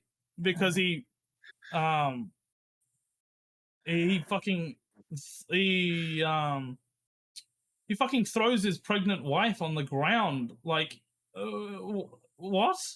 That's so evil. Like, that's not even like, oh, I went to the dark side to do this. He just becomes like evil. I get it, kind of, So, yeah, but Soap it needs to feels rewatch so it, yeah. abrupt. It's not. It feels It's so really abrupt. not.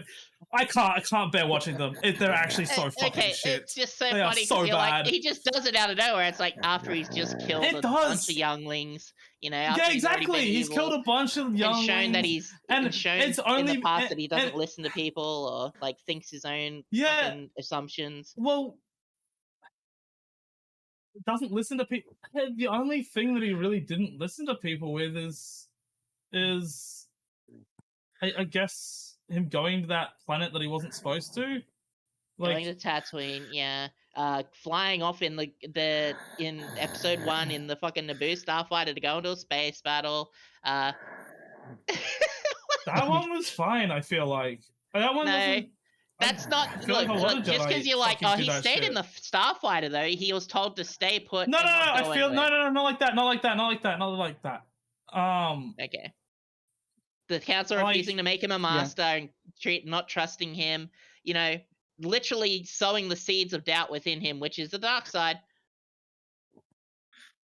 Yeah, I get what you're saying, but it feels like a lot of these things happen abruptly. Like, I don't know how to explain it. It's not that things didn't happen, I guess. It's more that a lot of shit felt really abrupt. Probably because it has to be shortened down to 3 hours. Like, not 3 hours. Like 6 hours, I guess, of movies. Oh, but like, it feels really abrupt. I don't know. It just feels really. I guess 4 hours, because in one you don't really see any of that. Like I know you say he takes off in the thing, but that doesn't really come off as any like as a really bad thing. Like at that point he's a kid, and I feel like a lot of kids that are Jedis, even if they don't change over to the dark side at any point, are like that. A lot of kids in Star Wars, a lot of kid Jedi are a little reckless, or do follow, not do like. Well, no, that's the issue with Anakin. Disregard right? it or Usually, not. kids when they're trained as Jedi, they're trained since they're babies, basically, so they don't Yeah. have that sense of adventure or emotion, right? Yeah, but he's not even like trained at all at that point, and even then, Well, because he's you also see people a like, young adult, not a young adult, guess but he's Ahsoka too doesn't old. end They up literally like a say he's Jedi. too old and doubt him straight Yeah. away in council chambers. But Obi-Wan also doesn't follow orders. Like Obi-Wan, I can't remember exactly what fucking things he's broken, but I do recall him breaking orders a couple times at least. So I don't think it's that weird that Anakin did that. But there are definitely things that are like that are bad. Like he abruptly like kills fucking like he goes to Tatooine, finds his mom dead, and then murders a bunch of people. Yeah, that is It's a bit evil, of a red flag. but it's really abrupt. It's really out of nowhere. Like, Well, first he breaks the rule. He breaks the rules to go to that planet in the first place. yeah, but that whole like section is like abrupt. But like because it's a movie, it takes so long for that whole section. So it's not so long, but it's one tiny, not one tiny thing. It's one major thing that happens, but you never see anything else leading up to that point. Like He's never not arguing I don't with know. people. I think yeah, I guess he doesn't argue with Obi-Wan a lot of the time in the first movie. I don't think. Not the first movie, the second movie. I don't think he argues a lot. In the second movie, he argues a lot. He always questioned what he was told to do. He never like just did it, right? Even though he was given no reason not to trust people, he still had doubt, which again, I don't know. It still feels really weird. It still feels really weird. I don't know. Also, but this is what I'm saying, right? We both have this different times. view. We both have this different view on it, right? Like where I got more than enough information from the movies themselves. I didn't really need to watch the series. I did watch the series, mind you. I did like the series, but I was happy with what I saw in the movies. Like I gleaned more than enough info from the characters in the movies. Also, what the fuck happened to Yoda? Why was Yoda like super peaceful in like in the later movies, and they were like, well, you know, he's actually a war general now. And it's like, what? Well, Yoda was getting old. It was meant to be like some. Yeah, I know, but like the way they portrayed him is like originally his story was like peace. He was like a peaceful character, and he was like, "Oh, you shouldn't really do like, you should only changes fight everyone, really even the Jedi." But like, they changed him. They changed his like backstory to be like, oh, he's the leader of the fucking like the Jedi who were like all these fucking like war heavy fucking knights. Like it's like I don't know. It seemed a bit extreme changed. I don't know. Exactly, Nay. I think okay. So I'm like in the middle of both of your opinions, because I think that the prequels have had very good ideas on showing Anakin's fall from grace, I guess, to the fall to the dark side, but I think it didn't tell it very well in the show. And Nay brought up a point I wish they showed more, which was the shift of the Jedi from peacekeepers to generals, because we don't really see that in the prequels. They are they just straight up come out as like fucking as generals. If you ever like, played, from the start, they just seem like I don't know. They seem like. If you ever played KOTOR or KOTOR 2, there's a story about it where Jedi's went to fight the Mandalorians on like stuff, right? Because they Mhm. were doing a conquest. They conquered like 500 worlds or whatever. And all the Jedi that went to that battle to do peace ended up changing. Most of them ended up changing to the dark side or changing completely as a person. Mhm. Because conflict in Jedi is no good. It changes everyone. What changes people? Because you have to actively think aggressively, basically. Yeah, I And I think suppose I don't know. I think if Especially with people who are attached to the Force, it seeps the dark side in. Like the dark It side's just always there. it seemed a lot of um And Anakin a was lot of overly stuff. aggressive as a Jedi. So It seemed like a lot of stuff in the original trilogy was more focused around Jedi being like fighting as last resort, where it seems like in the prequels, fighting was kind of what they went for. Besides, like that well, very they didn't first really have a scene choice. where, Yeah. besides that very first scene where they go for the negotiations and then like they get like gassed, and then they're like, oh, now it's just from then on, it's just like every encounter is pretty much fight person. I don't know. I guess they Yeah, do because have a it few was an peaceful active ones, attack but on the Republic, which the Jedi sworn to protect. So they do have a few unfortunately, peaceful the ones, but defenders have to I don't be know. offensive in some way. At that point, they don't really have a choice, and that was Palpatine's plan. He knew it would make them weak, and it did. It blinded them.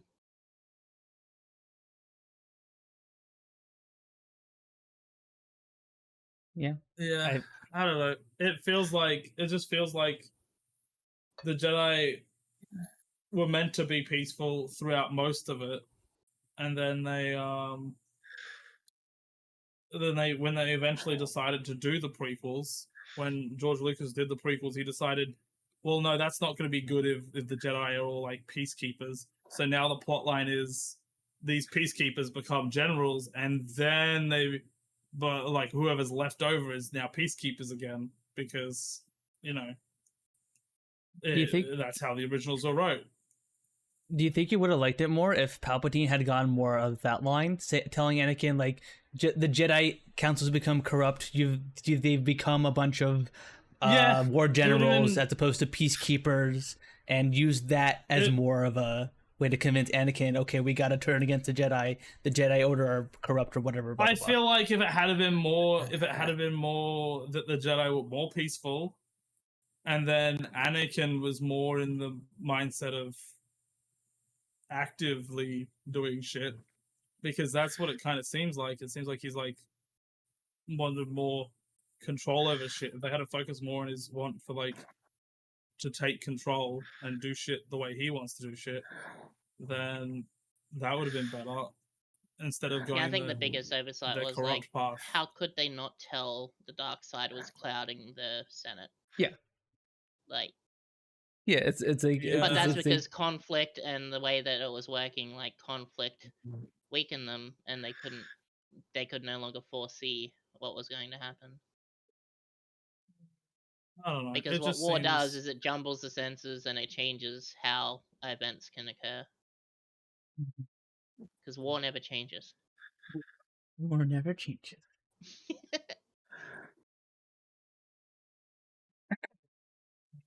Yeah, It definitely didn't seem gradual enough. I don't know. It just seems every like event that does happen that you can say, oh, but see, it changes, is abrupt. Like they're all like really abrupt things to happen. It doesn't feel natural. His choices don't feel natural. It depends. I guess you it don't depends really on see the person who's where like it comes taking it from. in as well. Like everyone takes in different I don't things know. and whatnot. Hmm. Not everyone's the same, and that's what makes things interesting. You know what I mean? Like everyone has different views on things, and it's always. I guess it also kind of feels weird takes. that. Because it also kind of feels weird that a lot of the major events that shape how he like changes, there's like very few of them, they all happen in like a really close span of time. Like they all happened right at the start of the Clone Wars, and they all happened right at the end of the Clone Wars. Like, I guess you do see him being different by the start of 3, but it's like, where did that difference kind of come from? You know, like he's got a big difference from the start of the Well, the Clone Wars didn't start till near the end of the movie for episode 2. Well, yeah, but it's like, I'm saying that's all like what a span of at most a few months, right? The span of 2 only takes place in like a short period of time, and the span of 3 only takes place in a short period of time. It's like there's this whole extra section that's like, right? that's like, how did he get here? Why is he like this? Why is he different? Why is he so susceptible to the dark side now, as he wasn't that susceptible in 2? Like, he did do a couple major things, but it's like, you would never think that he would turn to the dark side by the Well, end of it's 2. just like they did do a lot of little stuff as well, but again, it's like people don't look at that and go, "Oh, that's evil." It's like, "Oh, he gave Padme a bit of fruit and threw it across the desk." When he first says, "Obi-Wan said I shouldn't be doing this," he'd be very grumpy, and he breaks the rule for that. Yeah. Like, it's a little But thing that that's- people don't really pick up on. As like, it's a dark side trait to just show off your powers. Yeah, I suppose, but It's a little thing. There's it's a lot of still- little things that people just don't pick up on, and yet I picked Yeah. up on a lot of them. So it's just like, that's why I'm It's- fine with how it went. from what like Itsune just said, I think there's enough films to tell the story, but the show taking place has a lot more progression and plants even more seeds for change. Like, I watched feel the like Clone Wars for the it's- clones. I didn't watch it for Anakin and Obi-Wan, to be honest. I I enjoyed the Clone Wars for the clones. I definitely like the Clones clones no in the more. Clone Wars, but I think Anakin and Obi-Wan definitely, you definitely see the progression a lot better through it, and I feel I like think that that's what is I liked like about it what's the most, needed. right? I just don't think. I think the leap from 2, 3 feels too big, and like the decisions, the sporadic things he does in 3 seem a lot more drastic. And like, how the fuck? Why is he like this now? Like, it doesn't make sense that he changes so quickly. I get that there's like evidence of him being susceptible to the dark side, but like, it's like, I don't know. It's like, how do I explain it? Well, that's the thing about movies too, right? Because you don't know how much time passes between an event Yeah. and another event. Yeah, you don't. But they're and if you designed to watch be them all short in- because that's how they are. Yeah, exactly. I feel like it's just too short. They should have had another movie. But they should have had like it's at like, least one more movie. And I when know you that they see the want to do a travels- trilogy because Yeah. it's a prequel trilogy, the sequel, the original trilogy, and then there's now the sequel trilogy. But I feel like, yeah, General Grievous also felt really weird in the films. Like, it's like there's this new character that wasn't introduced in the other ones, and it's like, where did he come from? Why is he so important? Why the fuck do they act like they've been chasing him down for years? You just feel so out of place in the third one because so much shit has happened, and they just like kind of expect you to just go along with it. I don't know. It seems really, really Yeah, like weird. it was just someone for Obi-Wan to fight, and that's it. Someone Well, we need kind someone of, but cool then to they fight. like they add things to like hint at oh, he's got this backstory. Like, they act like he's been chasing Jedi for years. He's got this whole like cape full of like Jedi lightsabers. It's like, I don't even know who this guy is, and they're acting like he's been around for years. He wasn't in the previous movie. They didn't even make reference to him in the previous movie, but he seems to be a really big threat for all these Jedi.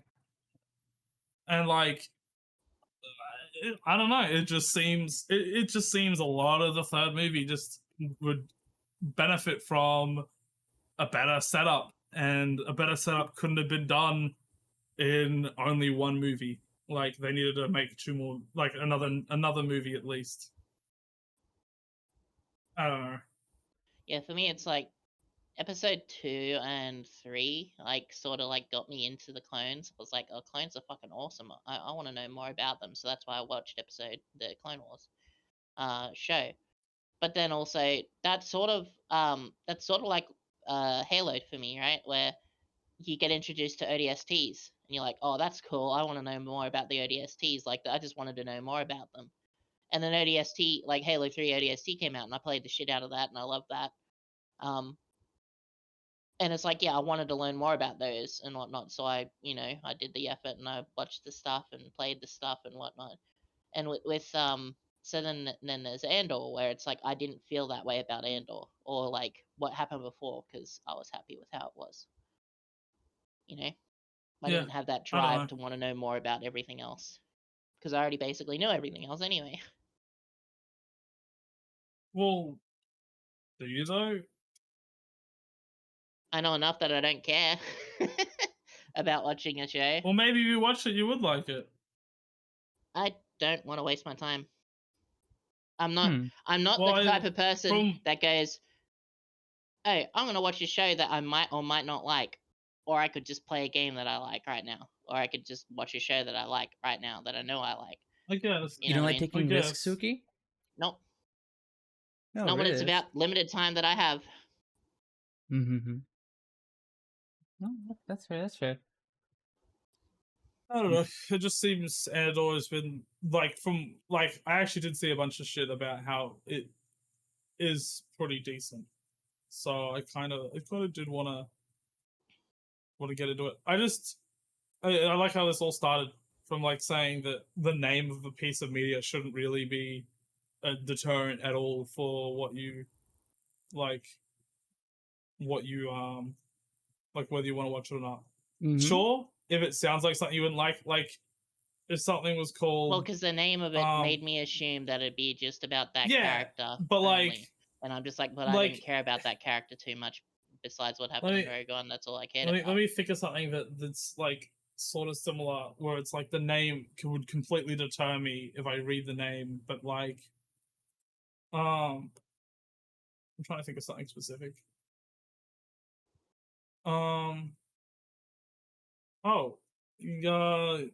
Something like, I mean, if someone I don't had have told any me drive to watch it because I've seen Rogue One. If someone had just even told me that something like Community, if they had said, "Oh, Community is just like a show about college,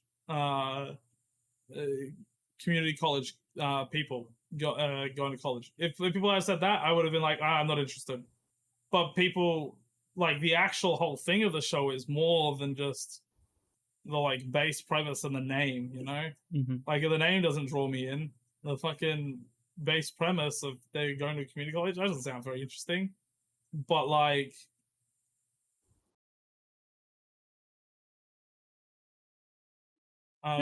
it's the community is a really good show. You know? I would have much preferred a different name for this show, because then it would have I just don't know why the name is subverted such a big... my expectations, because then I'd be like, oh, I'm watching this, and then while I'm watching it, oh wait, is that the guy from Rogue One? Oh, it's following him while he's doing all this stuff, like learning about the galaxy and stuff, and how the rebellion was on. Oh, I like that. Like, I feel like it wouldn't have. I feel like you would have seen the first like few minutes of it, and then you would have been like, oh, it's about him. And I don't care about him, and you wouldn't have let him develop, you know?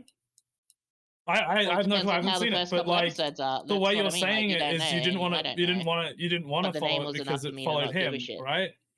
That's the way you're saying it is just because it's focused around this character, you don't want it, but you don't. Well, that's what the name entails, right? Every other show they've done, when they've done the name, it's been based around that character only.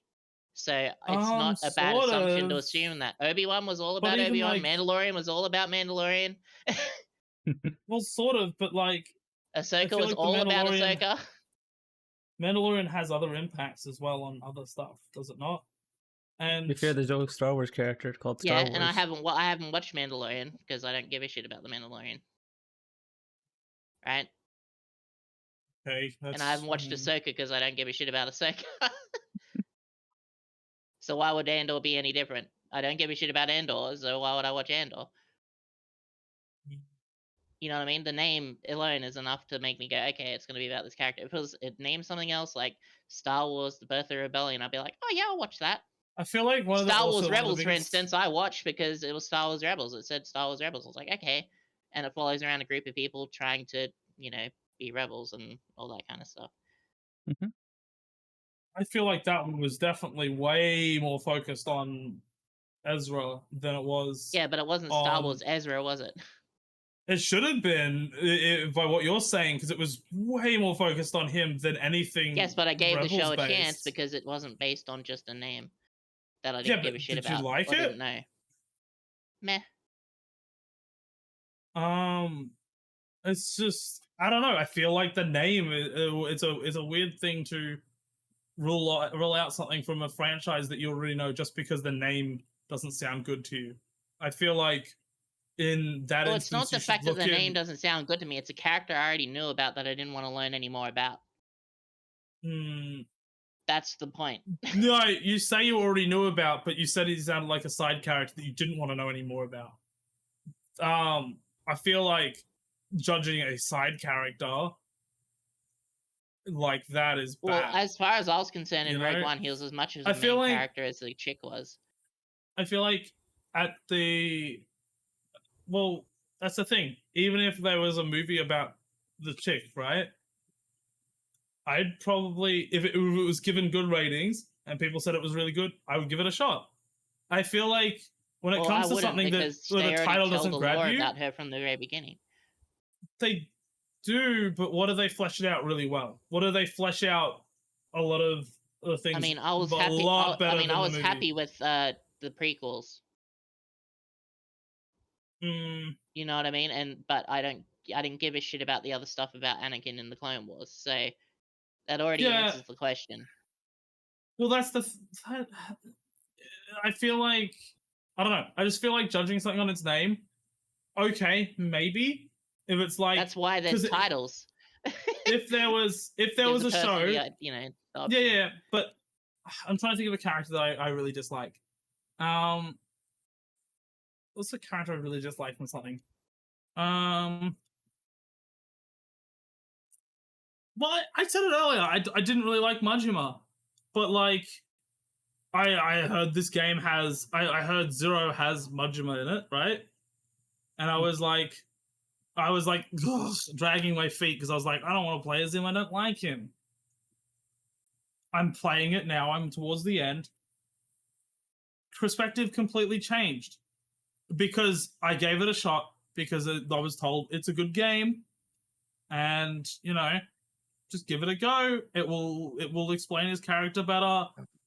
I feel like if it's something that the name doesn't grab you or the base premise doesn't grab you, look a little deeper than that and see if people who have see if you have someone who's see if there's someone who's reviewed it, someone that's played it, something like that. Ask them, watch the video or whatever, and see whether that has any draw to you, because I like people saying that, oh, this is good, oh, what you are expecting is not exactly this. It's not that it focuses around this character, it's more like the impact it has on the galaxy for Star Wars and or as such. I feel like if someone says, you could ask someone and say, hey, I don't think I would really like this, but I don't know, is it good? People say it's good, and then it's like, oh yeah, it's about this. It's like, oh, I don't really like the fact that it's focused around this character, and then people will be like, oh, well, it's not necessarily that, it's more about this. And then you're like, oh, okay, that sounds interesting. Maybe I'll give it a shot then. I feel like just going off title or going off what's the general synopsis of it is probably a bad way of going about consuming anything, really. Well, I mean, it's that's okay. that's what titles and names of things are for, right? They can. Yeah, well, drive the synopsis can audiences grab from you the- for the first thing, but if it's a pre-existing franchise that you're already invested in, maybe this adaptation will draw you in.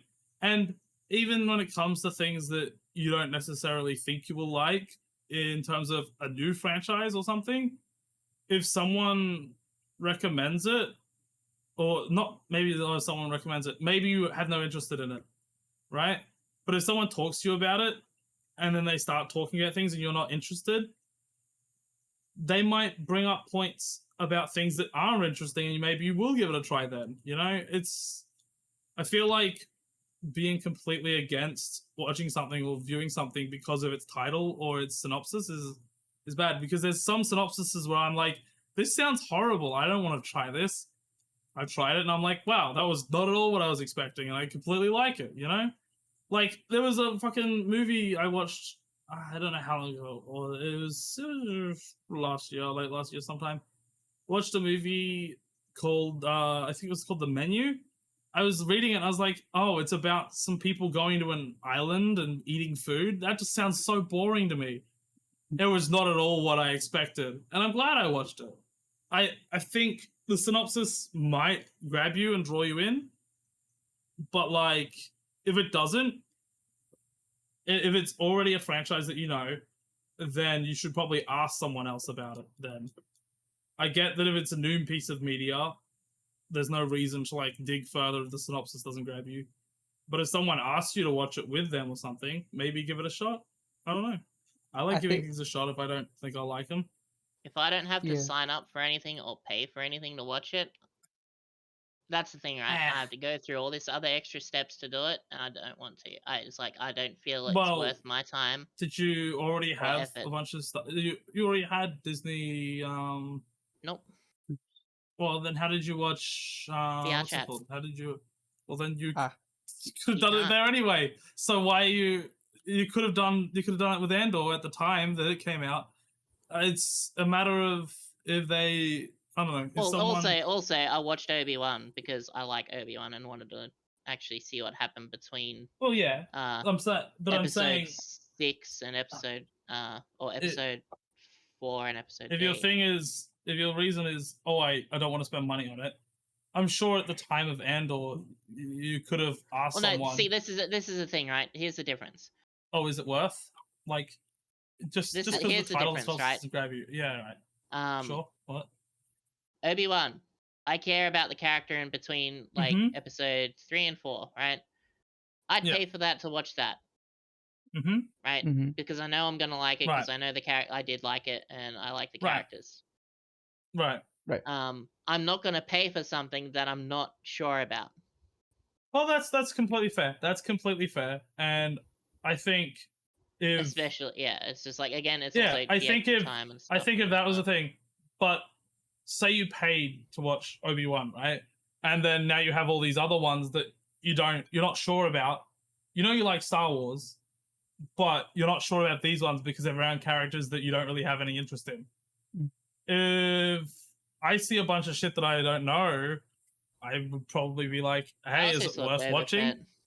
I've talked to people. I talked to people about The Witcher because the first season didn't really draw me in. And then I talked to people about the next seasons to see if they're any better, because I didn't want to waste my time watching something that I didn't think I was going to be into because I knew I didn't like the first one. And then these people are like, nah, it gets worse. Like, they explain why it's worse, and it's like, oh, okay, yeah, no, I'm not going to be interested in that. So if it's something that I don't that's the difference between us, is if someone told me it was worse, I'd still watch it. This doesn't make any sense. I think what Soap's trying to say, Sooky, is that you're missing out on the joy of something subverting your expectations by taking risks like that. Just going into something. Well, not taking risks. Well, no, it's not necessarily that. I'm just saying, like, if it's something that you could possibly like, because but you don't like, you just judge it because of synopsis. I feel like synopsises and titles are really bad ways to judge things. I just feel like that's just generally a thing. So, like, even if I hear the second game in, like, if it's a second game in a franchise and I didn't like the first game, you know, maybe I will like the next one if people tell me, hey, look, it's changed in the, like, I'll talk to someone about it, like, oh, I don't really know if I'll like this, and then they explain to me why they like it and why that one's good and why the other one's, like, bad, then I'll be like, okay, I'll give that second one a shot then. You know? There's a lot of games where I could have stopped at the first one because I didn't like the first one, but people were like, you know what? Don't worry about it. Play the next one. The next one's actually good. And it's like, is Andor? I don't know. I haven't watched Andor. I have to ask someone who has watched Andor. From what Ada was saying, was it Ada or is it Fab? I think it was Ada and Fab. From what they were saying, I'd probably give it a shot. To be fair, I didn't really care for it because I was like, I don't like Star Wars at the moment. But I do think people said it was good, and I was like, I will give it a shot, but I haven't gotten around to it. To be fair. I'm not completely opposed to watching stuff just because I don't think I will like it originally. If people do tell me that it is worth, other people's opinions on stuff can be enough to convince me to give something a try. Mm-hmm.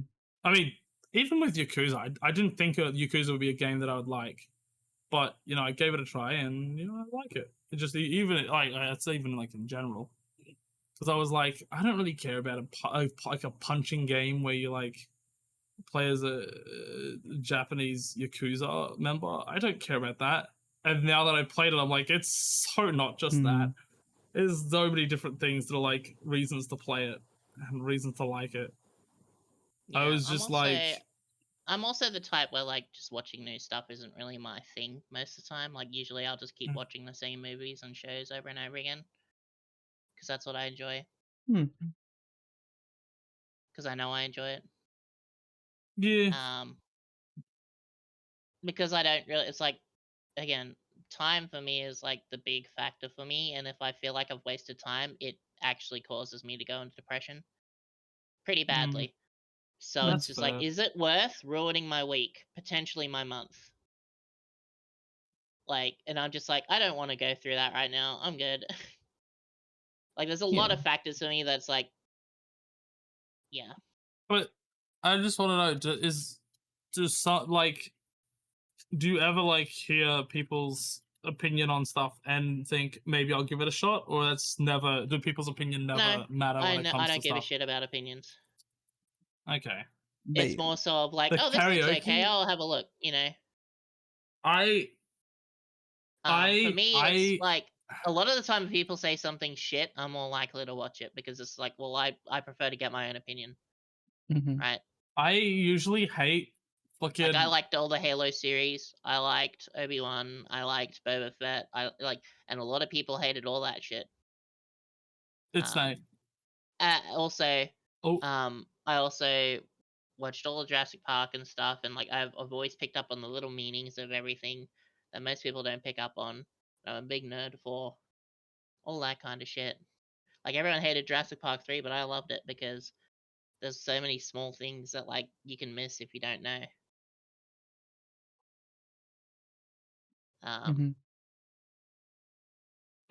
Yeah, no, it's no. What I was gonna say, the karaoke. I usually don't like rhythm games at all. The karaoke in Yakuza is fun as. I don't know why. Same with the disco in Yakuza 0. It's the nature of it, right? I fucking love that shit. I guess maybe it's. I think it's more that I don't necessarily like the rhythm game. It's not that I don't like the rhythm game. It's that I like when it comes into like. I think it's because it's the characters I'm playing it like as the characters. I guess I don't know. It's the interaction of the characters with the game. Like most rhythm games are just like a what's it called? They're just like a game without any like backstory. It's kind of just happening because it's happening. But like I don't know. With Yakuza, it kind of feels cool because it's like, hey, it's Kiryu doing karaoke, doing Damadane things. He's not Damadane. His name is Yakuza. Have you seen that meme? Yeah. Have you seen that one? It's so good.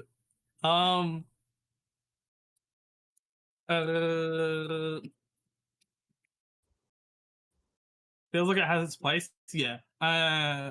yeah, I don't know. It's different. It's just different. It just feels different to other video games. I don't know. I don't know why. Mhm.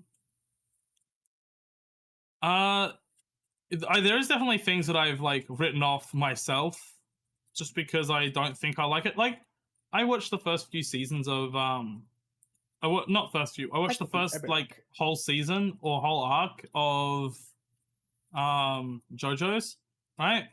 That was dog shit. So I didn't want to give it another chance. But STV was like, no, it gets better. Watch the second one with me, and I was like, okay, fine. I watched it, and you know what? I really like it. I actually want to watch more. I want to watch more. We haven't watched more, but you know, I want to watch more of it. So I don't know. It's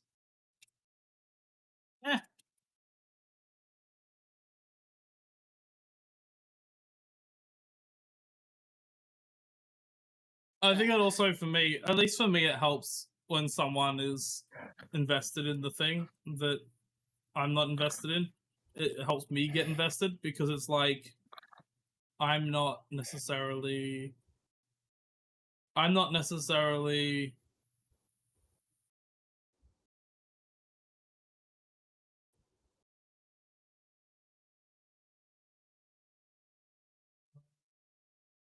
I'm not necessarily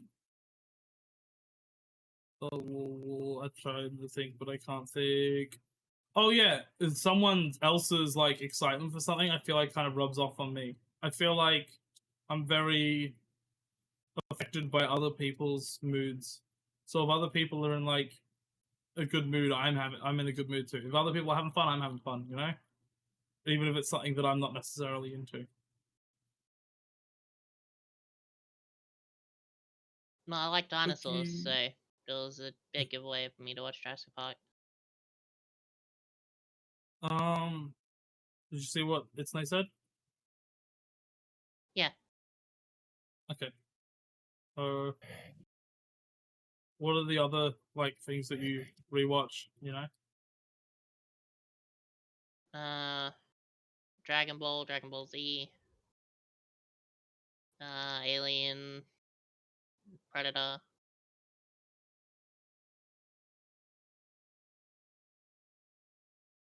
I actually wonder, is there anything that you would have then that you like that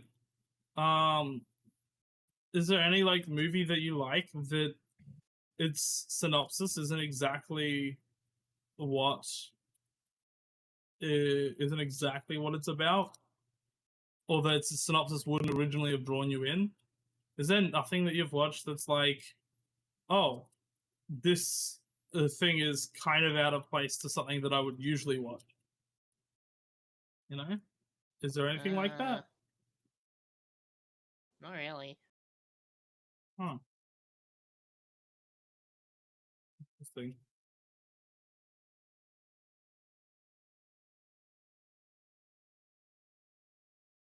Do you have anything that you've watched that's like not part of like a really big franchise then?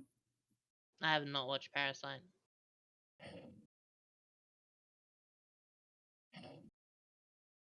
Punz, is there anything you've watched that's like that's maybe not exactly something that you'd think is your type of show, but you've ended up liking it, you know?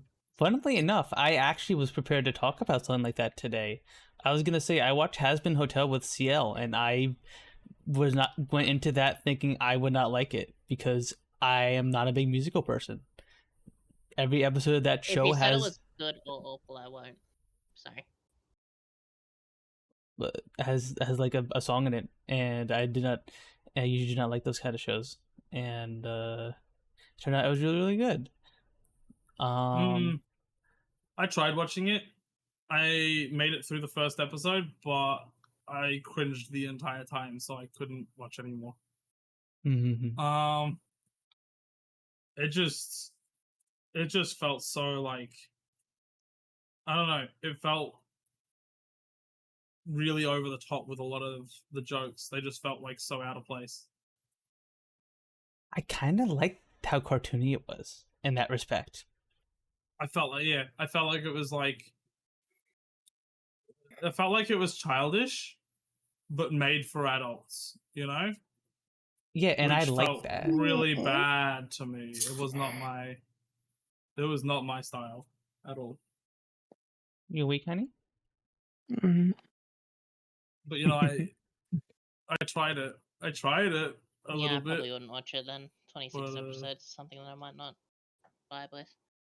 Perfect time when you wake up, honey. We're talking about Hasbin Hotel. It's So I watched Alien because I played the games, and I love the Xenomorph, so I did that. Right. Okay, but Predator was the same because I played the old Predator, Alien vs Predator games. So. but why? I wanted to Like, watch how did Predator. you end up playing those games? Was it because those games like Because jumped there were out to you, games or and I was was a it? kid and there was nothing else to do. Okay, so it was then obviously up to like parents buying it for you in that instance. Yeah, well, poor kid, nothing really going for them. Would play anything at the time to not be bored and listen to parents fighting. So. Yeah, that makes sense. I did, and I hated it. Blah, blah, blah.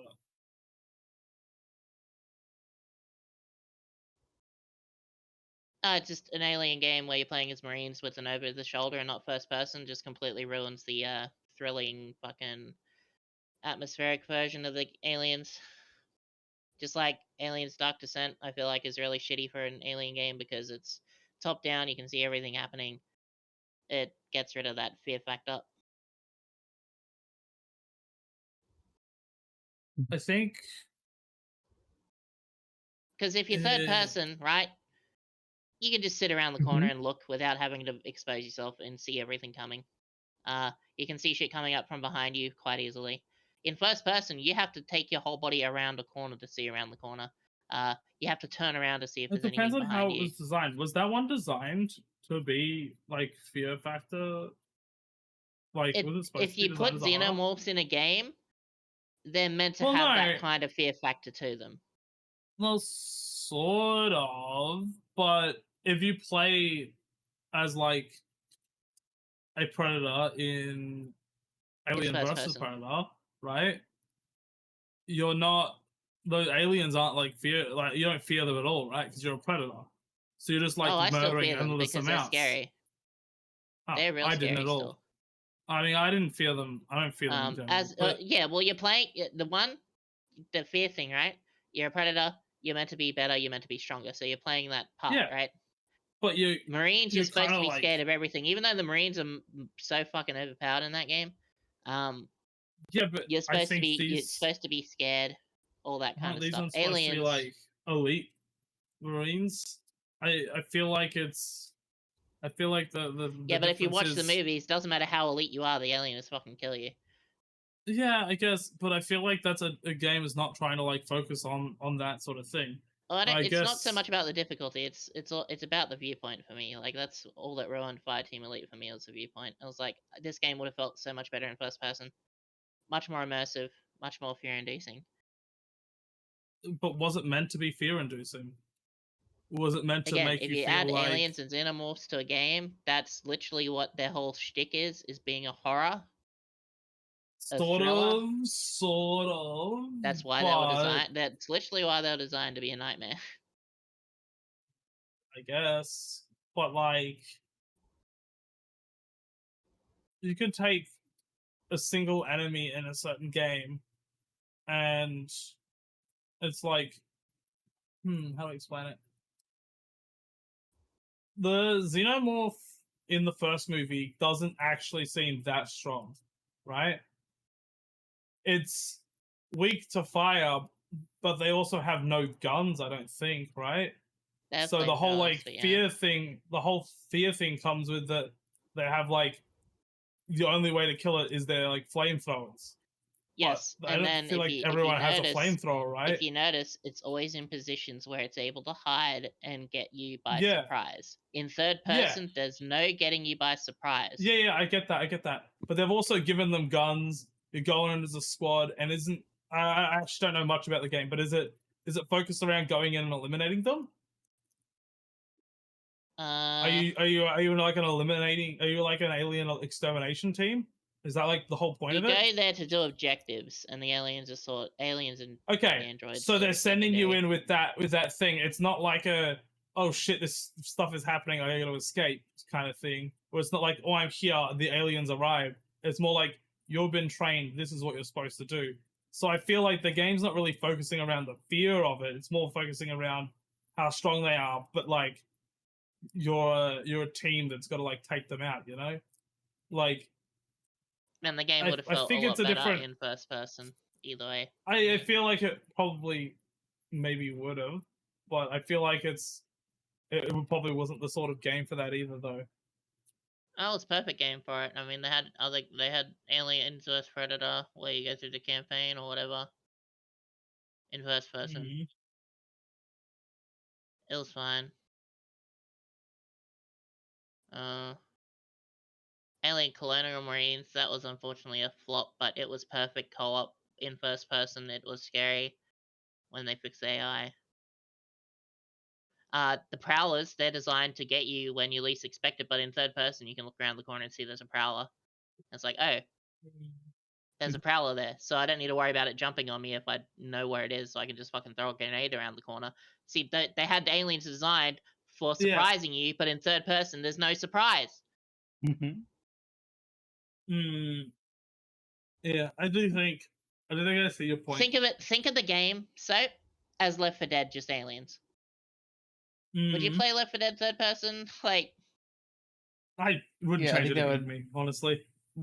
I don't think it would change anything for me. Left 4 Dead too if you had third person. I don't think it would change anything for me. I don't know why, like, the limited view gives you a bit more panic when you hear stuff coming because you can't see it. In fucking third person, you can just barely turn your camera while fighting everything else to see. No, I get it. I get that, but that doesn't really affect. I don't feel like that's an effect in Left 4 Dead, because Left 4 Dead's already so like not scary. Like it's not a scary game. I think it would affect like a mow through zombies game. PvP, or like we're trying to find the zombies, because like a lot of the strategy in that, it would definitely have an effect on it. I do think it would have an effect on gameplay, but I don't think it would have like, I don't think it would have an effect where it's like the game would be ruined by one or another, because it's not like the effect I don't think that's a core, like the horror aspect or the immersion of that game is like a core aspect of it, you know? The reason why the game was easy because it didn't have that fear factor. It didn't have that panic situations. If you're panicking, you're a bit harder to do stuff, right? Then again, like they had literal aliens designed around surprising you, but again, there's no surprise. Like they'd sit on the wall or sit on the roof. You'd hear them growling, but you didn't know where they were exactly. I feel like because you're in third person, you could just like, I'm gonna rotate the camera barely around the corner. Oh, there it is. I feel like from what I've heard about this game, it seems like it wasn't designed to be a game where you're scared.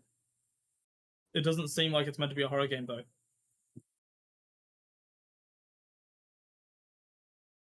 Yeah, that's the reason why it was shit. Because they implemented monsters into a game that were designed to be horrors, were designed to scare people and make them panic, and then they made it a fucking shooter. A looter shooter, basically. Not exactly a looter shooter, but yeah. And that's why it failed for me. That's why it was shit for me, because it wasn't designed around the actual aliens, which is what the name of the game fucking is. It doesn't seem like it's I'm looking at it now and I'm seeing like them mowing down a bunch of aliens. Like it doesn't seem like it's the sort of game where you're supposed to be scared that an alien could like pop out at any moment. It seems like a game focused around murdering as many aliens as you can, which seems to be perfectly fine for third person. It's a game designed for third person. It's not designed for first person, but then they're in third person. It seems like it's entirely meant to be a third person game. From what I'm watching, yeah. Yeah, and that's why it was shit. Oh, it doesn't look that bad, to be honest. Because like it had the motion sensor on the screen as well, which is another thing that's meant to instill panic because it's like, oh shit, there's a whole lot of them coming. It seems And then there's some decent to that'd me. sneak up behind you and all that kind of stuff. I gave the game a chance. I did. I played it a lot, and I was just like, this isn't enough. It just, I don't know. It's. I'm trying to think of another game where. Well, there's a lot of games It's literally where Left 4 Dead, basically. there's a lot of games where you'll find a thing that's like a big boss or a big character, and it's kind of scary because it's like really bad. But then once you progress further on, you might see something that's very similar, but it's like, oh, this thing's piss easy now, and then they start throwing them at you like they're nothing. Like that happens in Ultra Kill. Ultra Kill, you find like you'll fight one of those like big heads, but later on you'll find, oh, they mean fucking nothing. Or you'll fight like the tall stone guys, and you're like, holy shit, they were tough. Later on you find out they're barely anything. Like I feel like it's one of those games where it was designed more where the alien's not supposed to be, you're not supposed to like see it as that thing. You're supposed to like mow them down. And I get that that's not what the original design of the alien was in the first movie, but this is definitely in any of the movies, that's not the design. Well, yeah, but what I mean is the original design of it was designed in the first movie. That design carries through with all those movies, and it carries through in a lot of the other aspects of the game. But if you play something like Alien versus Predator, when you're doing like one of the big fights, you're mowing down so many fucking aliens as a predator, and it's like that's because that's how that game was designed. As a predator, you're supposed to feel like that. I feel like that's what they wanted these Marines designed as, like mowing down a bunch of fucking aliens. The predator is like you don't want to get surrounded because you will get murdered by aliens, and that's the thing. Oh yeah, but I feel like that would happen in this one too, from what it seems. But if you get have limited surrounded vision as a predator, so that's the fear of like, is there more around me that I don't see fighting this one alien? I don't know. I feel like because if an alien gets up behind you in that game, it will insta kill you one shot. I feel like the idea of getting surrounded in a first person and the idea of getting surrounded in a third person is completely the same. It's I guess it's easier for someone to sneak up on you. Well, yeah, but I feel like I get surrounded in third person games as well, like a lot. I was playing fucking even like Remnant. Like there's sometimes it's like, oh, it's overwhelming, there's too many enemies and they're all like fucking around me, you know?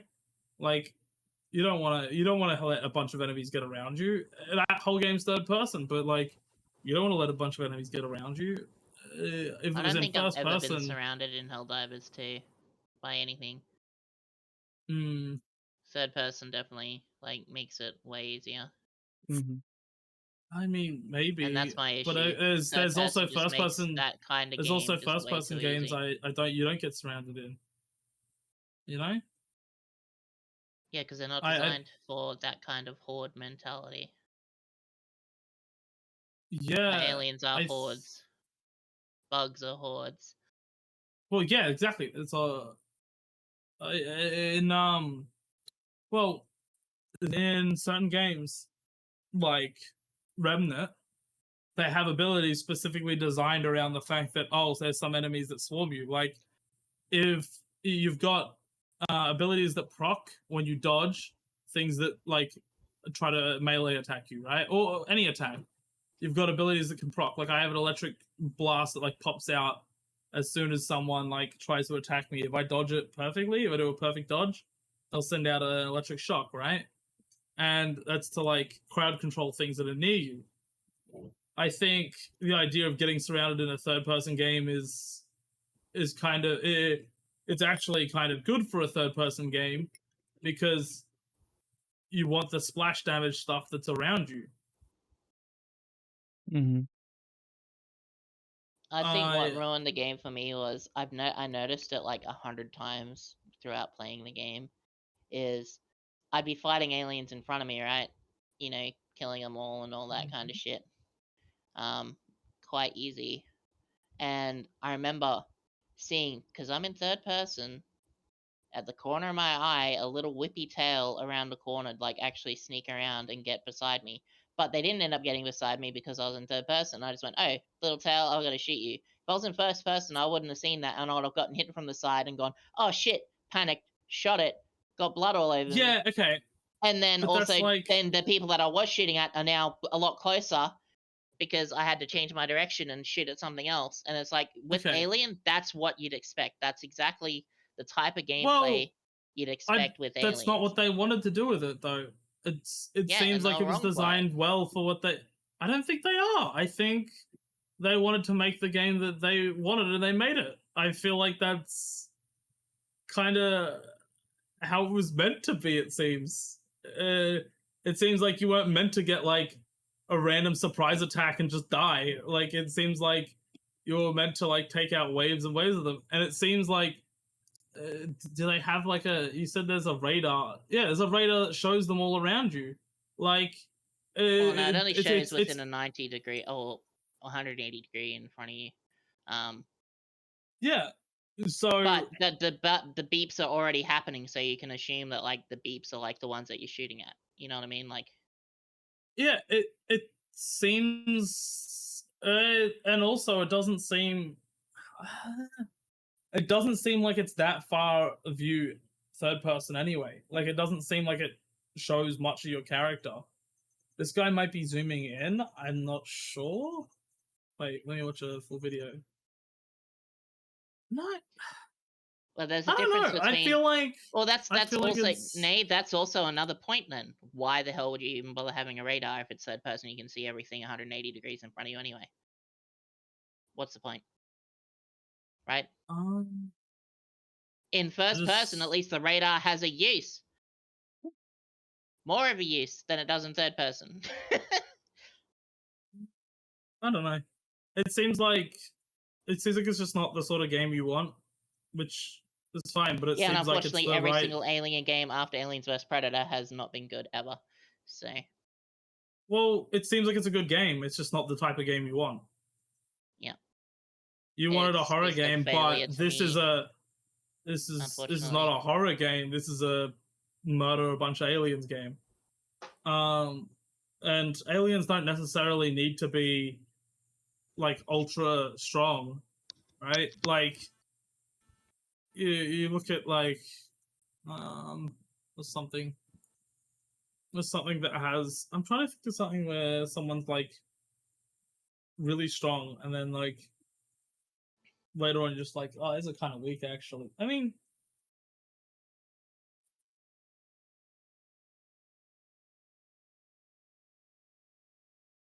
I don't know. I feel like there's definitely things where it's like designed where something like one singular character is like, oh, this was designed to be scary. For me, personally, the game was a big letdown because I've been waiting for a good Alien game. Did you ever play Half-Life Alyx? There's like a whole like... Yeah, well, there's a whole section in that. There's a whole section in Half-Life Alyx where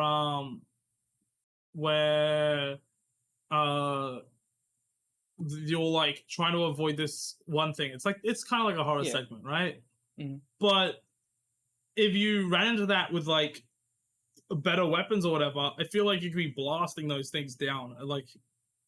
Like one of those is really scary, but I feel like had it been a different segment, that sort of shit would have been cool to like just blast through a bunch of those. Like, I haven't fully played through Isolation, but I watched it and I do like Alien Isolation. It just depends on the sort of game they want to make so and the sort of characters that are in it. The thing I wanted with Fireteam Elite was, with the radar being a thing and all that, I was hoping there'd be a class or like an item that you could equip that let you look at a radar every now and then to see what was around. Also be in first person. Sort of have a bit more on that instead of just objective based, like FPS shooter, fucking horde shooter. Yeah. And then also fighting androids because they have guns and stuff for some reason. Because for some reason, whenever people make an alien game with Marines and stuff in it, they have to add androids with guns shooting back at you because fucking Colonial Marines is the same. But yeah. Alien Isolation was like the last Alien game that was like, it felt good. To watch and play because like the alien was actually scary and menacing.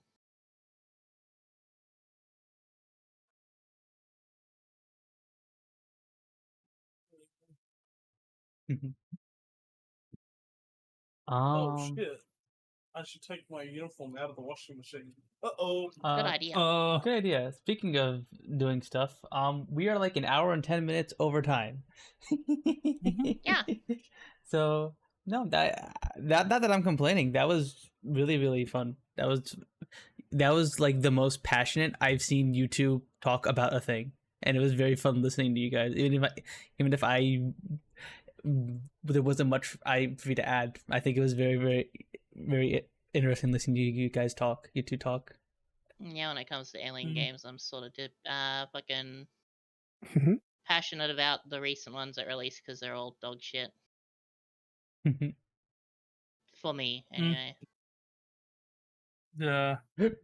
I don't know. Sure, there might be good games for other people, but like, I'm waiting for the next calling a good game alien dog shit. game. I feel like calling a game dog shit, it is based for on me. it not being your sort of game, is kind of. It's just. I feel like saying it's not your sort of game is a better way of explaining it. Not when it pisses me off that like they're just gonna do it that way, and it's just like Yeah, I would have I don't preferred know. something else. It's like it There's makes me feel definitely- annoyed, so I'm gonna call it dog shit. There's definitely games that I don't like, and I would say they're dog shit. I say dog shit sometimes when it comes to things I don't like. I usually say it because as like, it shows how much of a passion I don't like that game because it wasn't what I wanted to say. It's just like, it wasn't a good game. It's like, okay. It's like, no, I really disliked it, and then if people want to prod on it, what does that word mean? It's can. Did you mean save? Yeah, no, I would look. There's some games where I definitely would say I don't like them at all, but I'm not going to call them dog shit games necessarily. Fallout 4? Like I don't think Elden Ring's dog shit, but I just don't like that game. But I can see that it's a really good game. It's just not my sort of game, you know. It's I will always say it's dog shit for me when it's a game that I was really let down by. It's dog shit for me. But I'm sure it's a good game for other people. But yeah, IMO. I will say it's dog shit if I genuinely think it's a bad game. Like if I say Fallout 4 is dog shit, I don't say it's like not a game for me. I genuinely think there is a lot of like things in it that are not good that they could have done. I like to make a better. statement, especially when it comes to xenomorphs and aliens. It's just like, hey, the last game that you released, Colonial Marines, was absolute dog shit. It was broken, buggy, because some dude forgot how to code and like did a lowercase e or something instead of an uppercase e, which fucked the AI or whatever. And made the game super easy, and it was broken, and they had a collider on the companion that's with you, so he can literally block a door and soft lock you unless you fucking reload the save and get to the door before he does. Because he'll stand there going, all right, what are we going to do? And you're like, get the fuck out of the way! And then fucking this one where I was hoping for a first-person alien game finally, with a bit more communication in it. Because like I said, the sensor, like the motion sensor, would have been really good as an item that someone can be like, all right, we got people coming now, and then they can unequip it and shoot. Because the sensor was always something that you saw in the movies and saw in most games where you had to bring it up, your attention. Yeah, I think it's because it is just a completely different game than you want. It's just not your game.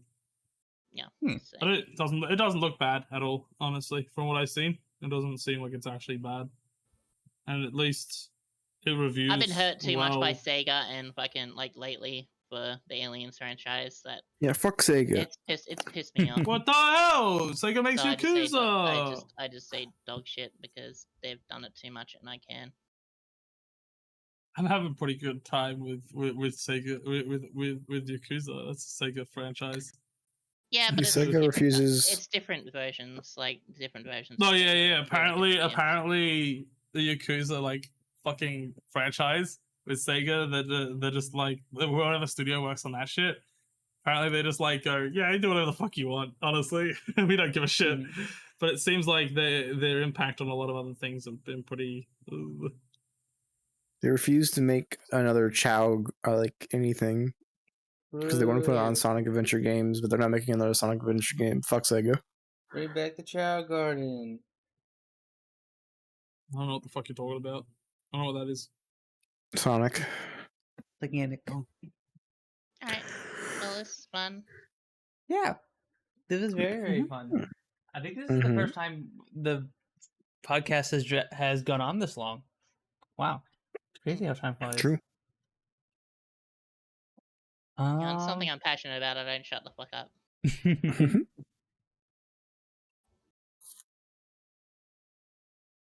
Fair.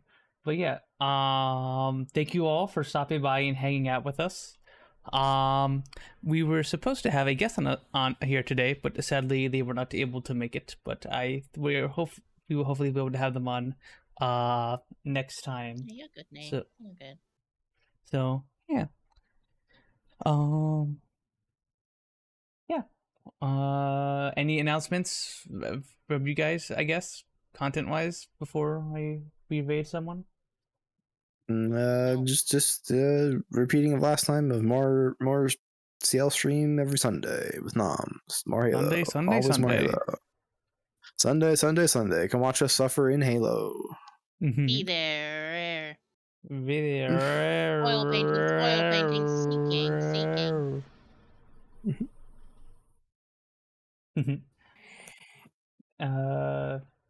Yeah, I don't think I have anything else. So Gay Pickle stream one. True. Man, if When's only Soap gonna start Dragon's Dogma? So? I gonna start it. I don't mean stream it. I just mean start it. No, I might start it at some point. I don't know. I'll message you when I do. You little bitch. I still want to finish. Dragon Age 2 and Dragon Age Inquisition, but like, I just don't want to have too many fantasy games. I don't want to have too many fantasy games as my like. Get mixed up on the controls, I guess. Yeah. Yeah, mixed up on controls, mixed up on lore.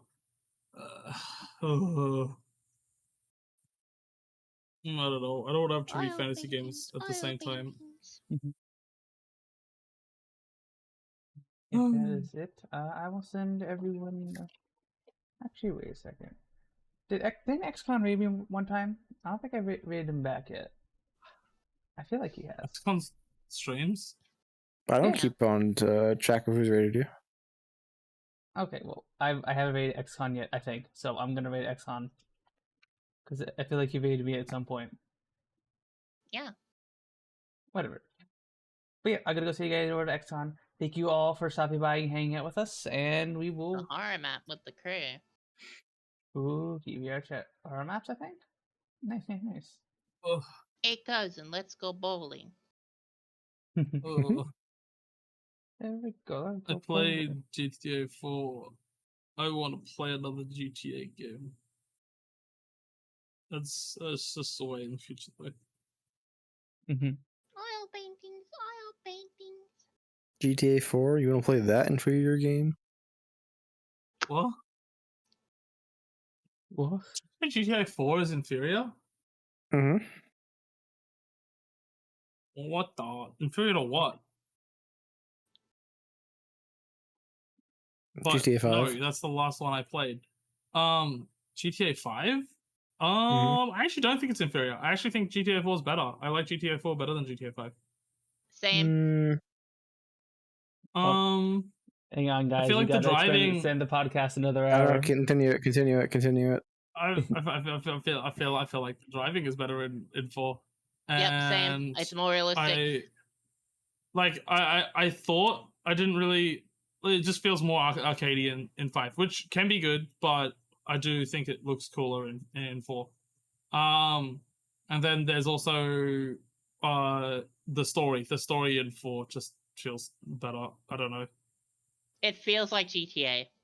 Yeah, 10 seconds. All right. That's it. That's all I was gonna say. Bye. Bye bye everyone. Bye bye. Go to the next time, my love.